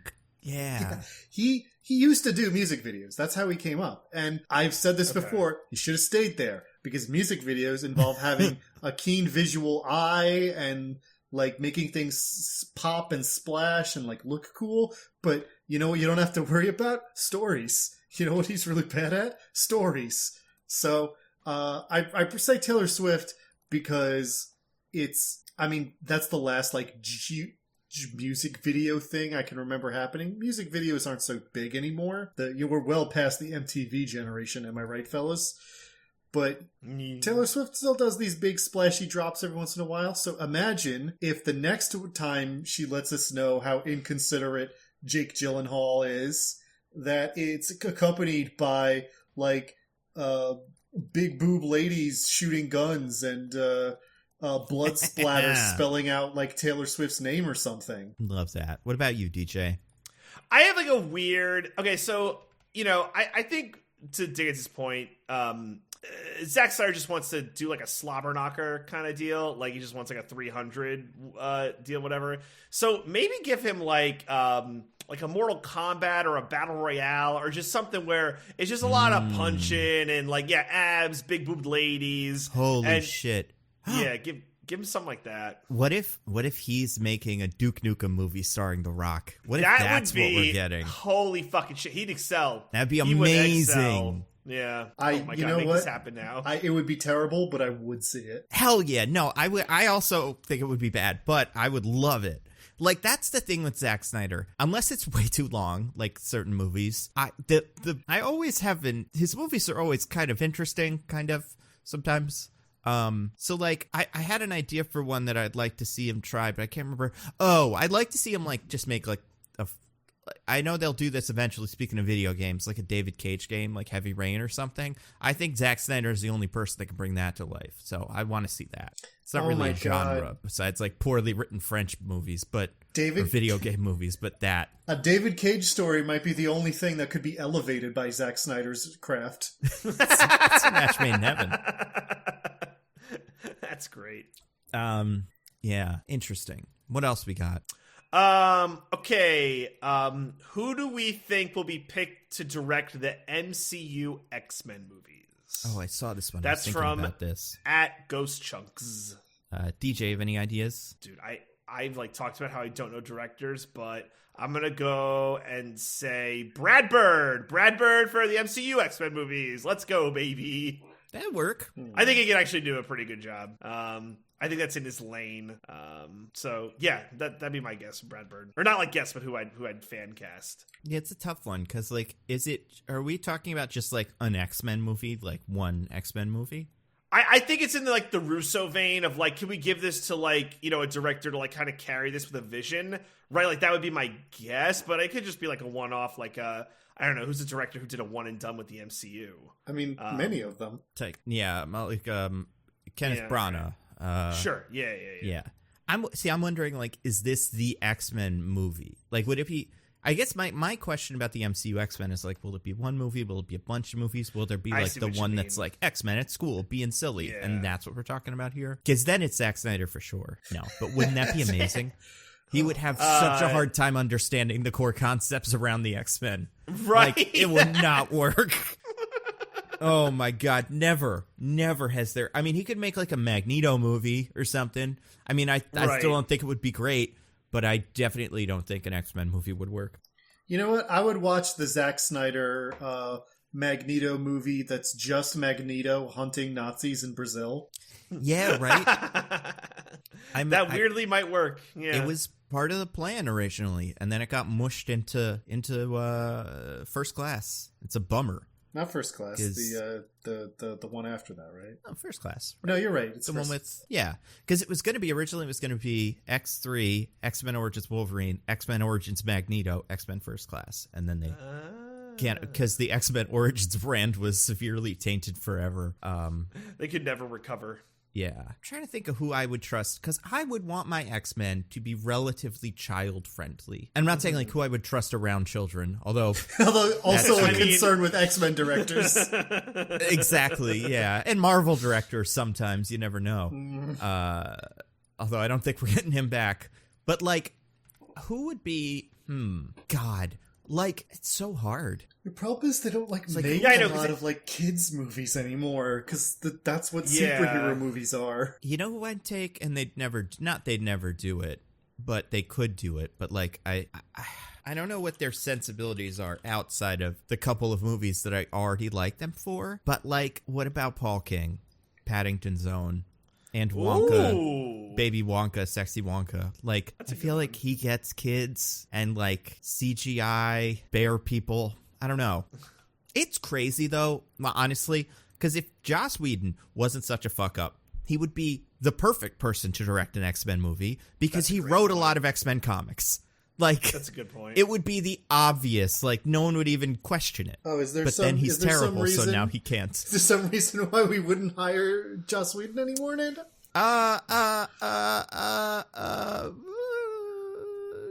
He made that movie during the writer's strike. Fuck him, right? That was the one thing we don't like about him. That's the one. Yeah, I don't know. Couldn't even tell you. For anyone who somehow missed this, there recently came out an interview where many allegations against Joss Whedon of abuse on set and misconduct with minors were substantiated. So, Yeah, with stuff like this, I tend to look at people that are making something already that I already like, and that is something that's kind of got the parts of X-Men that would be tough to recreate, which is the found family element of it. I think that's where the movie has always kind of fell apart. So maybe the guy behind Ted Lasso, I don't know. I think it's going to be Michael Sarnowski, the director of Pig, not because I think he's a good fit. Oh, shit. But because this is what Hollywood does. They take really successful indie directors and give them big blockbuster projects that don't make any sense. That's a good point. Honestly, if I could, listen, it wouldn't be good. Okay, so I wouldn't want them to make a core X-Men movie. Or I wouldn't want them to make X-Men, the kids and stuff. But if they wanted to make a movie about some random ass X-Men team that nobody gives a shit about, I would love to see Tim Robinson just make an X-Men movie. Just look at this weird universe with all these weird people in it, and then I'm trying to think of the most fuck uppy of all the X-Men teams. It's got to be Ecstatics, but there could be others. But one of those. Just isn't it weird to be a mutant in the world? That would be so fun. Also, who could do it? Speaking of found family stuff, Rob McElhenney. I'd like to see him take a shot at it. Not because It's Always Sunny is the same vibe, but just because, I don't know, the amount of the way they juggle different personalities on that show, I think it's kind of X-Men-like. I think it should be directed by Josh Boone, because he's already proven himself by directing Nando's favorite X-Men movie, New Mutants. Oh, yeah, that's right. And he's directed it 4 times. We don't know how many times they reshot it, but he might be the right, because he has more experience directing X-Men movies than anyone else. It's true. Especially anyone else we can call on. They're frequently not part of it anymore. I don't know. Yeah, I forget which one of you guys said ones. I said one. You said one. Diggins, it's you? I've said a few joke ones. I don't know that I have a real one. Because you're right. It would need to be someone who's a good ensemble director. Yeah, what about Wes Anderson? You know what? That's a joke that's been made a lot. But... yes. Hey, you know what? Actually, here's a real answer. Good ensemble director, and has lately shown a proclivity for making really heavy-handed message movies, which is kind of a benefit for X-Men. I'd love to see Adam McKay take a crack at these. Yeah. Oh, interesting. They've been throwing his name around for Marvel projects for a while. There was a point where it really seemed like he was going to make a Nova movie or something like that. He would be interesting. I would like, you know what? Speaking of directors for ensembles, let's get like Steven Soderbergh in there or something. I'm not sure good. Steven Soderbergh would ever do a Marvel movie, though. Yeah, but like the money is there, you know? The money, my dear boy. He gets to make all the movies on the iPhones he wants for the rest of his life if he does one good X-Men movie, you know? Not that he can't do that now, but imagine how many more he can make. He could so many nice iPhones. It's unbelievable. I'm just saying, I'm not sure he would agree to it. No, I don't think so either. But it's a shame because he'd be good at it. What do you guys think? I don't know. What was I going to say? What other questions do we have? All right.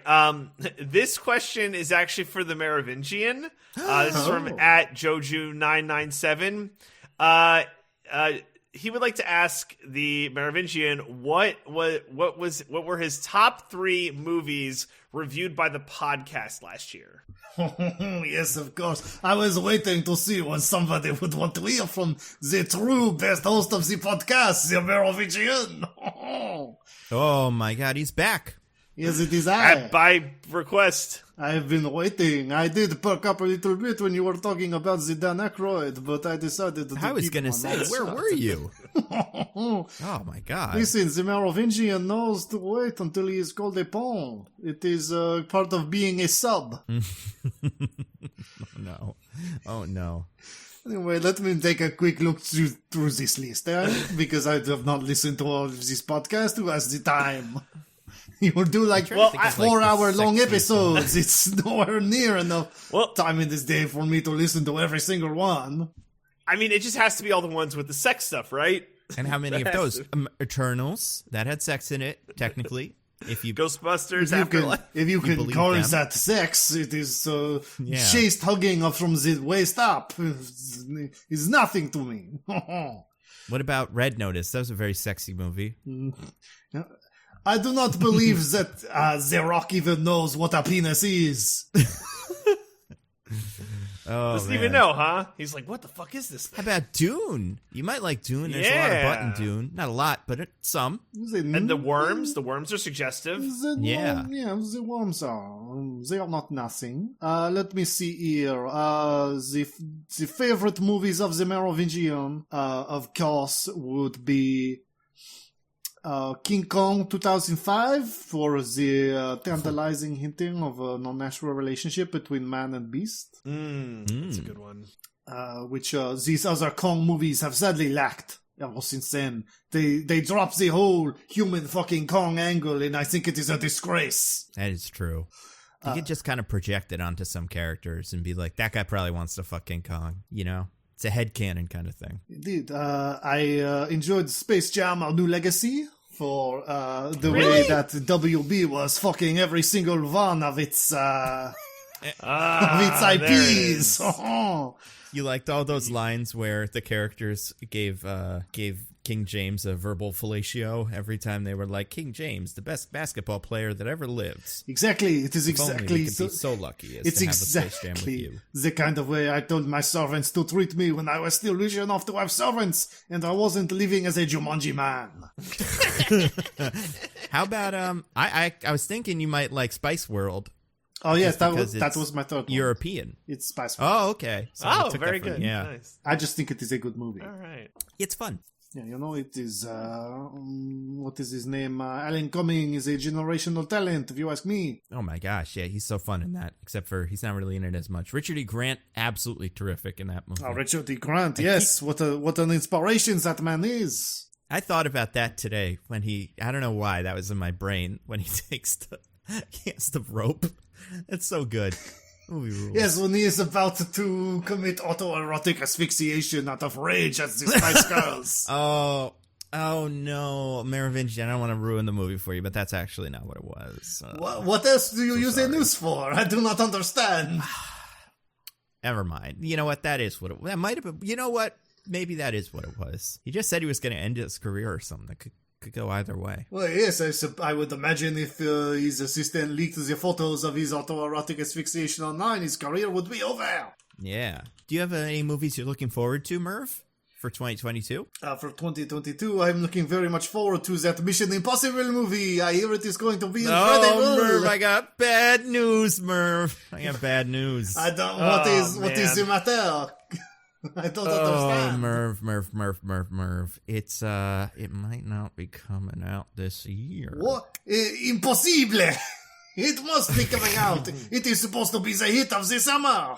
That's what you would think, right? But, I mean, listen, Merv, if you're looking for movies where the movie gives a nice, hearty Dan Aykroyd to a star of the movie, look no further than the Nicolas Cage movie where he's Nicolas Cage in it. That's gonna be quite a I don't know. I think quite that a Dan Aykroyd. I think that one is going to display a surprising amount of self-awareness and willingness to laugh at oneself and not be like a Space Jam 2 tongue-lashing of its star. Which movies could be sexier, Mervingian? Is what I mean. Tongue-lashing is the criticism. You think Sonic the Hedgehog, Morbius, or Super Mario Brothers, or Lightyear? Which one is going to be the sexiest of the four? Was the sexiest? Well, Sorry, so it was Sonic, Morbius, Lightyear, and what was the fourth one? So forget about Morbius. I'm throwing that one out. Sonic, Lightyear, and Super Mario Brothers.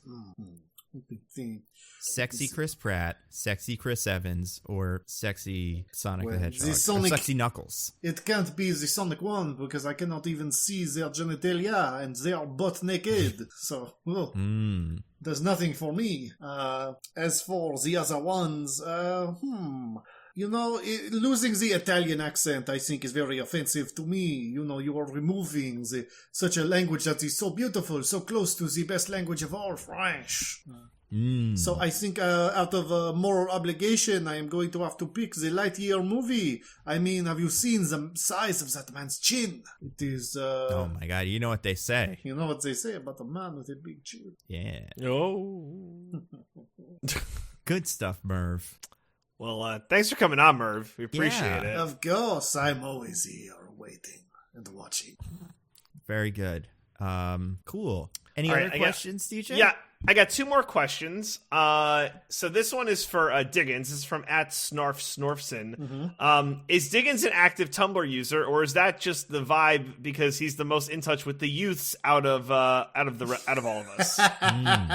What an incredible insult! Thank you. Oh, no. I was an active Tumblr user for many years. I am not anymore. Now I get my daily dose of pain through Twitter. I think I'm just a little more connected to that kind of meme youth culture world than you two because I hate myself a little more. Well, and you're the youngest. You're the baby of the podcast. That is true. That's true. I was only born 2 years ago, according to earlier in this podcast. Yeah. So wise. All right. This is the last question from @ChowBella. Okay. What are some of our favorite movie tropes / tropes in general that will never get old? And then a link to some examples. So here's just some examples to get your brain thinking. A thing happens and two people are exchanging money in the back, fourth wall breaking. Someone says, give up all your weapons, and that one guy spends the entire evening taking his weight's worth out of his pockets. A terribly loud crash, and then there's meowing and car sirens that are heard off screen. And then, it's like stuff like that. Just like favorite tropes in movies. I can go, because I've had the same answer for my whole life.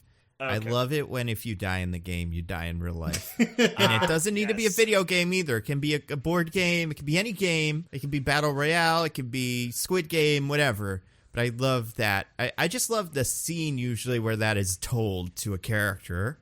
And they get that like, oh no, if you die in the game, you die in real life realization. I feel like as a culture that is just kind of getting into video games and movies, and like the adults that are making movies or adults that played video games. So, I think that's part of why we're starting to see a lot of those come up. I think we are in a golden age, or we're about to be in a golden age of dying in the real life, dying in the game. So Nando, you must have been furious at Spy Kids 3D last week. Oh, I hated it. Couldn't do it. And it's a shame because if that was the case and those kids all died in the game, I guess the only one that would have died in the game would have been the one that's secretly computer anyway. So, but yeah, that would have been a crazy sacrifice for that little girl to make. I'm gonna give my life. Oh God, yeah, would have made the movie 100 times better. What about you guys? Diggins, do you have a trope that you like a lot? I'm trying to think of like a good little one that I always appreciate. So one that I always appreciate that like feels I don't know, fairly overdone. With like one example that sticks out where you have like a movie and then like the heavy comes out and then like the scrawny guy tries to like punch the heavy and it obviously never works, but it's just to show how like cool they are. I think in the first Mortal Kombat, like Goro comes out and like Johnny Cage tries to just like punch Goro and like Goro like smacks him aside. It's like obviously this isn't gonna work. They even did it in like the Mortal Kombat remake when whatever, I can't remember our main protagonist's name is, he like tries to hit, I think it's Goro again, and Goro like throws him across the field before he could put his gold armor on. I just like that as a trope. What was that guy's name in that movie? Who knows? Also, wasn't that not Goro? You're right. It was just some like other Goro's big beast. Friend who looks just like Goro or something. Yeah. But like they do this a lot. I think they did it. Was it with the Destroyer in the first Thor movie? But like you always just get like one free regular punch and the character like hurts their hand like ow, and it's like they never think just to like, you know, maybe I should just go up and punch the thing that looks like I'm not gonna be able to punch. So I'm a fan of that one. Yeah, it's a good one. MacGruber really nails that. Yeah. Sometimes he's good at it, sometimes he's not. So it's always fun. What about you, Diggins? You got one? I always like when it was your plan the whole time. When there's that big twist that it's like, oh no, it seems like everything's been going wrong. Actually, I knew exactly you were going to do all those things, and I set things up perfectly so that this thing could happen instead. Because there's either two ways that goes. Either one, it's like really smart and like you either do flashback or just think back to all the little ways it was set up and you're like, oh man, they've really been planning that the whole time. That's awesome. Or two, it's total bullshit and it's really funny. Yeah, it's pretty good. And either way, I'm having a great time. Nice. Yeah, that's a good one. That's why heist movies are fun, you know? It's that turnaround. Yeah, and they do it well sometimes, and then sometimes they don't do it super well, but the movie is good, so you don't really notice. And then sometimes it's bad, and the movie is bad, and it is a really fun thing to like pick apart.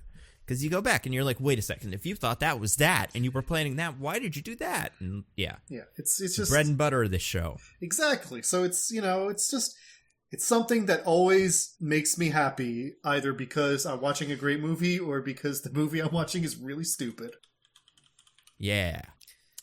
Cool. I have one more that I found because I'm just scrolling through our mentions and stuff. By the way, if we missed yours, just DM or message us or whatever. Wait, I promise we'll get to it. Super quick, somebody did ask us, this might be the one you found, if we were going to do the Super Mario Brothers movie for the new one.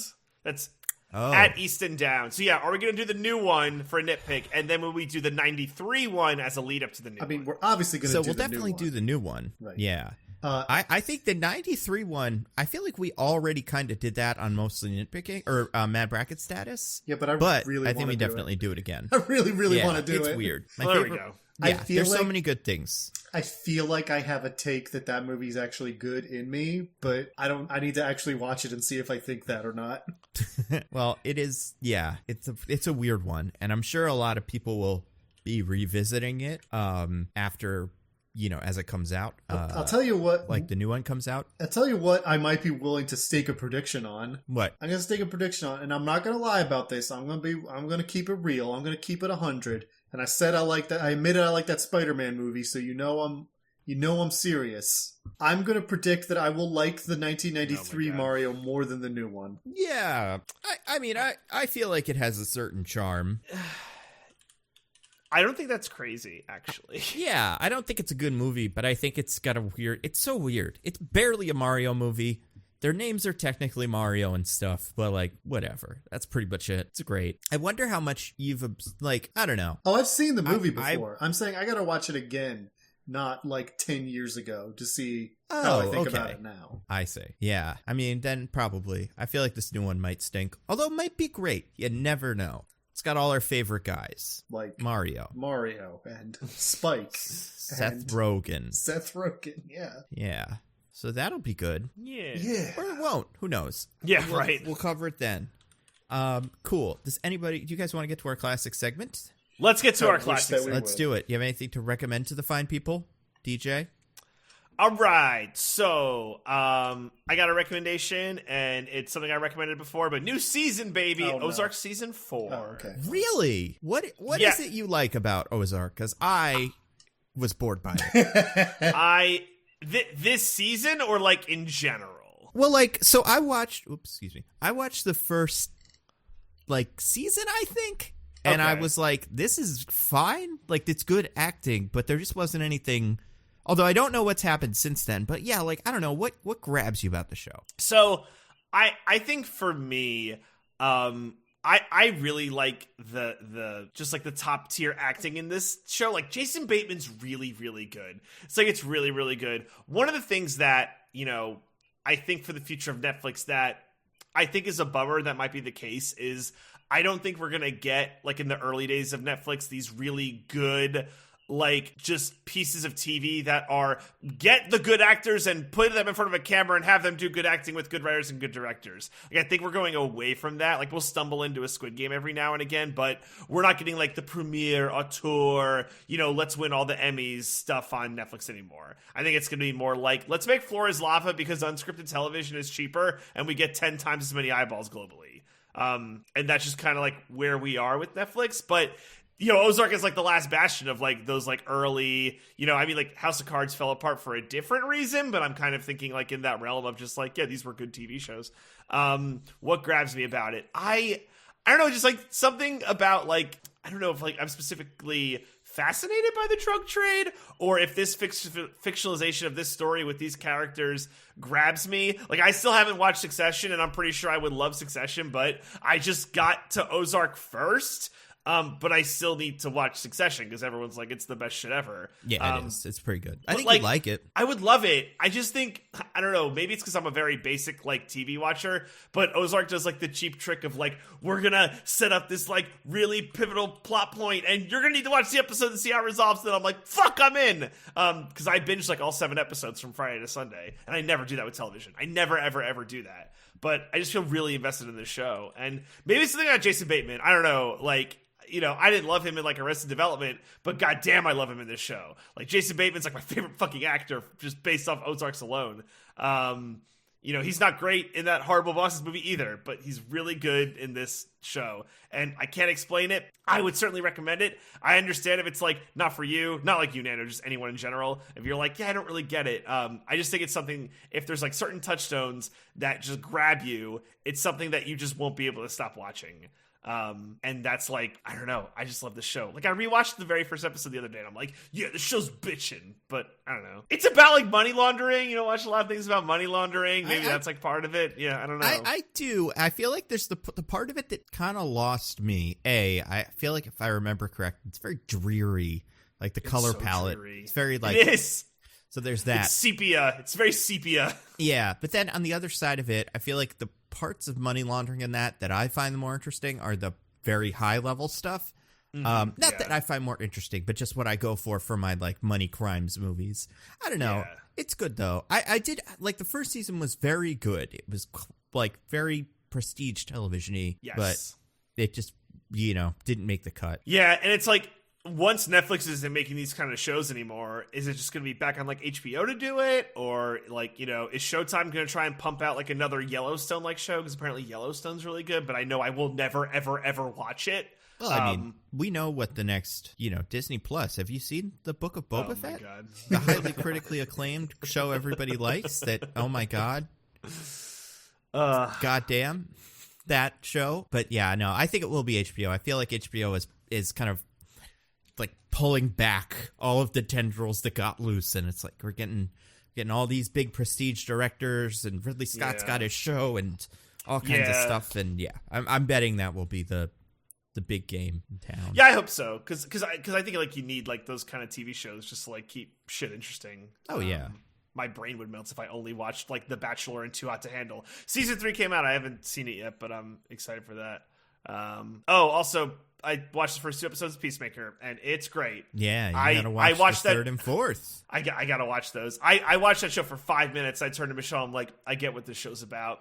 Yeah, yeah, it's fucking. Because those 5 minutes probably get you to the opening credits, which is That's exactly if that doesn't sell you on a show. Yeah, it's like once you're there, you're like, I'm so here for this carnival ride. That is literally how I've been selling my friends on Peacemaker. I send them the clip of the opening, and they're like, okay, yeah. Nice. Yeah. It's like, I'm fucking here for this. So, that's all I got. Yeah, I would say if you had to pick between Ozarks and Peacemaker, watch Peacemaker, but, like, different thing, right? 4 episodes versus 4 seasons. That is always a selling point for me. Yeah. The less of it there is, the better. So, yeah, that's all I got. Cool. Diggins, what about you? I just got one quick thing here. Also, a new season of a TV show that has been wrecked before. And that's why I was concerned when DJ said his thing. I was like, do I have nothing now? But I've been watching season 2 of The Witcher, which is that any so good? It's a fun show. I think it is. Here's the thing. I don't think The Witcher is a great show, but I think it's a very fun one. Like, am I confused sometimes about what's happening because people just kind of say things and it's not clear what that means? Sure. Is it a lot of people saying, I think a bad thing is going to happen? And then going and having another scene and we don't really learn anything new about the bad thing? Sure. But I think Henry Cavill is a lot of fun as Geralt. I think he does a great job with that character. Of just being this kind of like gruff, mean, no nonsense kind of guy who deep down is like the biggest softy in the world. And especially now in this, because all of season 1 was all leading up to the meeting between Geralt and Ciri. And now this season is like, I've only watched half of it so far, but it's most of it's been with the two of them together and like training and everything. And so it's been cool to see that relationship. Yennefer in that show is also great, and having her have her own little story separate from Geralt, which is not something you get in the games at all. I don't know about the books, which I've never read, but I'm pretty sure they're mostly from Geralt's perspective, so you don't get a lot of that. And of course, Joey Bates, I think that's his name? Joey Batty, I think. Beatty? I don't know. He plays I don't know. Is Jaskier. he Warren Beatty's son? That's the only way I would know. No, that's Beatty. This is Beatty, I think. Like different spellings. Anyway, he plays Jaskier / Dandelion, the bard. And he's very fun. He's a very funny actor and a very good singer, and he's got his messy breakup song with Geralt in this one because he's all mad that Geralt was like, I want to stop hanging out, which is just beautiful. So yeah, if you liked that first season, if you thought it was like kind of just a fun costume drama sort of thing, with some pretty good fight choreography, which continues, and good effects, like that show looks great. It didn't seem like it would when we first saw those screenshots with Henry Cavill wearing that wig, but actually that show looks really good. Yeah. It works a lot better in motion. I always want it to succeed because I want him to keep making this show he likes and never have to be Superman again if he doesn't want to. Oh yeah, no, it's true. It's so true. I think it's his favorite thing. He loves being Geralt, and you know what? I love it for him. I hope he gets to keep doing it. So yeah, that's my rec for this week. Yeah. Man, how about yourself? I'm sorry. I'm sorry. Can I interrupt real quick? Yeah, no, sure. Please, sorry. So 2 things. One, Diggins, have you played the Witcher games? I played the third one. Okay, and you still found it hard to follow? So I don't find like the nouns hard to follow, but sometimes a character does something and you're like, why did you do that? All right, yeah, fair enough. That's fair. Yeah. Yeah, that makes sense. Yeah, I just wanted to co-sign because it's so good. Not to hop on your bandwagon. But also there's specifically the Henry Cavill part. Like I think Henry Cavill is like fine as like Superman and his other like just handsome man roles, Mission Impossible, whatever. I am a fucking simp for Henry Cavill as Geralt. I love him so much. I love him so much. What happened to simp? Didn't this word used to mean that the thing wasn't good? You know? Isn't the M in simp mediocre? You would be a stan for Geralt. Simp isn't an acronym, is it? Yes, it is. What? Oh, yes. I believe the original acronym of simp was suckers idolizing mediocre words starting with P, which honestly could go either way. Oh my God, you're right. But a simp specifically was someone who, like, you know, you would say, like, you're simping, like, you know, Jimmy Fallon? Ugh. come on, dude, get it. What are you like a? But then a stan was like a super fan for something popular. So I was using this in a different way, where it's when someone like puts a lot of attention toward another person to try and get sexual favors from them in return. Yeah, I don't know. I guess that's in the simp like think, ballpark. I think these might actually be different etymologies. I think there's two different simps. Like what simp? No way. Simp is the origin is as a shortening of simpleton. And the term first appeared as early as 1923. You simp! And just means sure. like a person showing a lot of attention to a person who does not reciprocate, essentially, which is the way in which DJ was using it. I buy it, but also I feel like there is I feel like if you say it online, the super online definition is specifically like a desperate guy who is all over something that he shouldn't be, I guess. I don't know. But either way. Me and Henry Cavill. Yes. He's banned me from seeing him at any moment in time. I have a restraining order from him because I love him so much. Ooh, did you have to sign it? Yeah. They showed me a picture and I was like, oh, God. Oh, my gosh. Amazing. He's so handsome. He is very handsome. Anyway. So inside every podcast, there are two wolves. One watches Netflix shows for Ozarks, and one watches Netflix shows for The Witcher. And I guess I've only got the one wolf, baby, because I've never watched an episode of Ozark. I am both wolves, but also I'm both wolves. I quit after season 1 and was like, probably not for me. I thought Witcher was fine. I think Witcher I could see myself coming back to, but I mean, Book of Boba Fett's just so good. Why would I even bother? Great point, Nando. And you got that third season of Too Hot to Handle. I mean, what are you going to do? Without, not even joking, Emily in Paris is back, and I've been checking on a lot of that this week. Nando, that's your rec for this week? It is not my rec, but I did watch a lot of it this weekend. Things are not going well for Emily because of the things that happened in the end of season 1. And is she still in fun Paris? To watch them explode. She is. She was planning to not be, I think, but then her stay got lengthened because she's working for an ad company. So I think they were just like, we're keeping you, Emily. You're so wonderful at advertising by knowing what Instagram is. We need you and your American styles. I don't know. You know what it is partially for the show, besides the fact that it is kind of funny. It is pretty entertaining. It's also, and I think we were talking about it, comparing it to kind of Sex in the City. It's got that vibe of kind of carefree, and it's a little silly, but it's also kind of fun, whatever. It's the outfits that the Emily character wears, played by, I can't remember what the actress name is, but Lily Collins. Lily Collins, insane. Every episode she dresses in a bizarre way that it's fun to just see you go, oh my God. That's what we spend a lot of time doing when we watch it, but... We also get wrapped up in the drama. Who are we? Who are we to say we're better than being I hope Emily and I can't remember if they're names, but I hope they get together in the end. I'm sure we are. But that's not what I'm recommending this week. I was going to recommend something.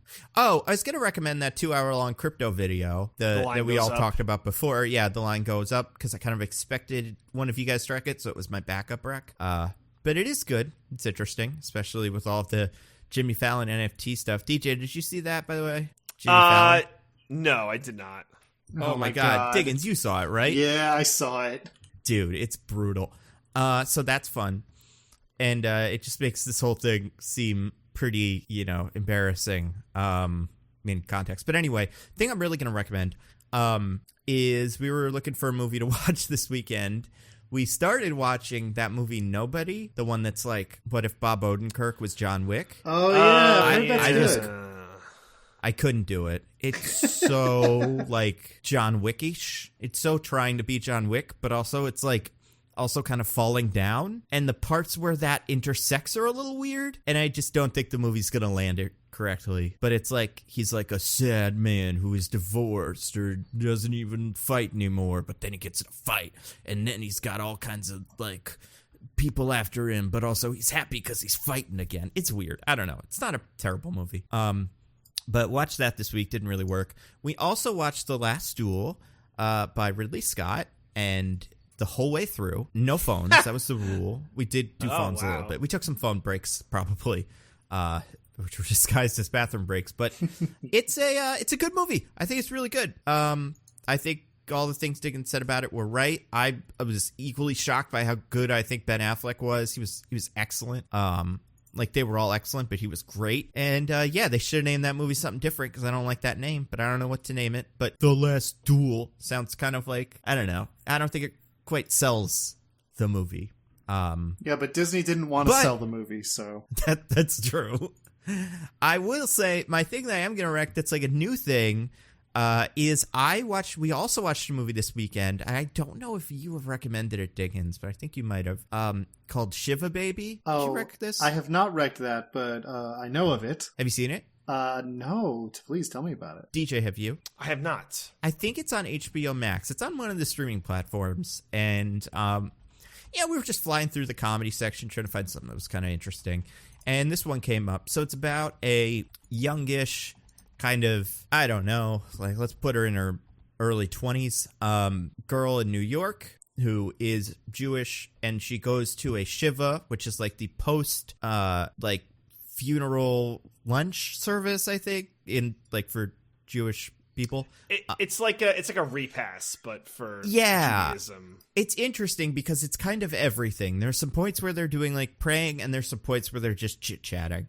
But it's about that, but then she gets there and it's very chaotic in a way that's like super entertaining.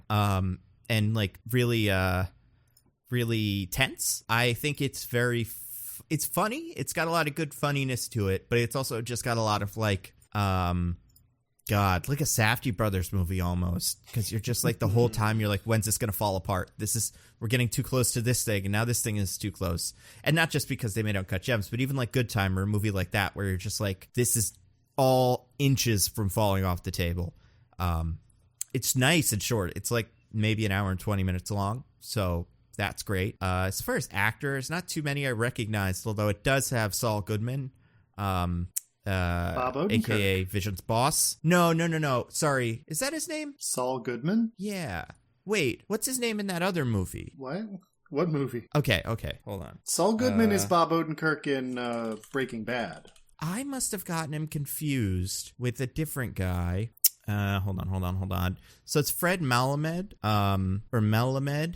The guy from WandaVision who's Vision's boss. Like that, okay. That one guy. Doesn't he also play a character named...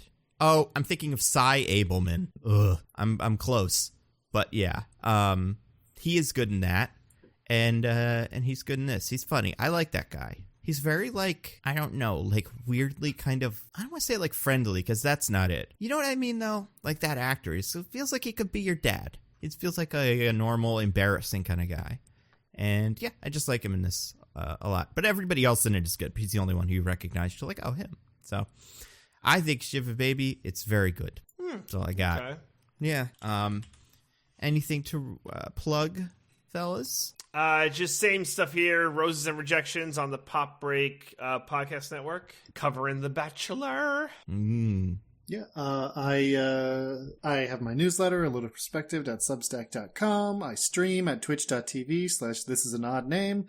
I don't know if this will be out before then, but if it is... On Friday, January 8th, I'm going to be going back to Resident Evil Village now that my computer's fixed. So that better be out by Friday, January 8th. Wait, January 28th. 28th, you said. Oh, okay. For a second, I thought you meant February 8th, and I was like, yeah, it'll be out by then. But then this makes more sense. Yeah. And ignore me. You can get in touch with me if you need somebody to do a Dungeons and Dragons or other TTRPG thing for you. Woo! Cool. I will plug, a video I'm making about something. What is it? Oh, Batmobile. Speaking of Batman, we didn't really talk about the Batmobile in this movie. It needs a grappling hook to make a left turn. It's not a very good car. Right? But, yeah. Well, all those shields are very heavy. It makes it hard to do turns. Right, yeah. He also, like, almost hits a piece of stationary construction equipment. He's not a good driver. So the video is Batman a good driver? And I go through all the Batman movies and a couple of shows to kind of figure out when he ever got good at driving, and if so, why. And yeah, so that'll probably be out by, like, the end of January? So probably before the next podcast comes out. So watch that. That's all I got for now, though. Nice. What are we going to do next week? We should definitely Google it, see if we've already done it. But maybe. look what we got from this. Maybe we don't even need to. Yeah, I'm really glad. Are we going to do another Batman? Because we haven't done like the next Batman is Batman Forever? Batman Returns. Also, I'm super Batman glad Returns. we just did a super short, quick podcast for this one since we've done it before. Oh my god. It's a weird movie. I love it. But yeah, I mean, we could do Returns. We could do Forever. Twilight. Returns is a Penguin one. Forever's a Riddler one. So those are probably the two most relevant characters that are in this movie. Returns also has Catwoman, who is also in the new one. Yeah, we also have... What if the Batman's just a remake of Batman Returns? And also the Riddler's in it. That would be pretty good. I would like that. It could be like... I mean, I feel like if anything, that's like the Riddler and Penguin were like the main two Gotham villains. So if anything, we're getting Gotham again, which means the movie will be way too long. But overall, we already know like the components of it work together. I know. I'm not against movies that are 3 hours long, obviously, because Endgame. I just think we need to bring intermissions back. Intermissions would be cool. I'm not against movies being long as they use the time well. So we'll see. We'll see how I feel. I love being able to pause a movie. It's terrific. Like it makes the whole thing so much better. Absolutely not. I watch every movie in one sitting. Insane. I think, I don't know. Maybe we'll do Returns. I think Returns is relevant. It's good. It's very good. But it's also really stupid. So it should be fun. You know, a movie we could do next, or I guess it would be in 2 weeks. We could do that Moonfall movie. Oh, we're definitely doing Moon's Haunted. We gotta do Moonfall. Yeah, Moon's Haunted. Yeah. I mean, we got that. We got Kingsman the week after on Hulu. And then we got Uncharted the week after that. So I think in February our dance card fills up. Picks up. Yeah, it picks up. So we could probably get away with 1 or 2 more Batman movies. We could do a Batman and a Twilight. We'll figure it out. All right. But cool. I think Returns for next week will be a good place to start. If you guys haven't done it before. Good. We have. Yeah. I'll double check. I mean, I won't, and we'll just kind of assume. Mostly nitpick. I mean, if you usually Google, mostly nitpicking with a movie, Google's crazy. They know everything. They got it all, Somebody should do something about them. Yeah, I think we're good. Man, we did Batman Beyond Return of the Joker. I forgot we did that. We did. That was going to be my next suggestion. So good to see we missed that. No, I'm just kidding. So I think we're good on Batman Returns. I think we're good. Cool. All right. Alrighty. Until next week, I'm at Nando Movies on Twitter. I'm at Zippy by Day. And I'm at This Is an Odd Name. Goodbye, everybody. Goodbye. Woohoo! Bye. We love you.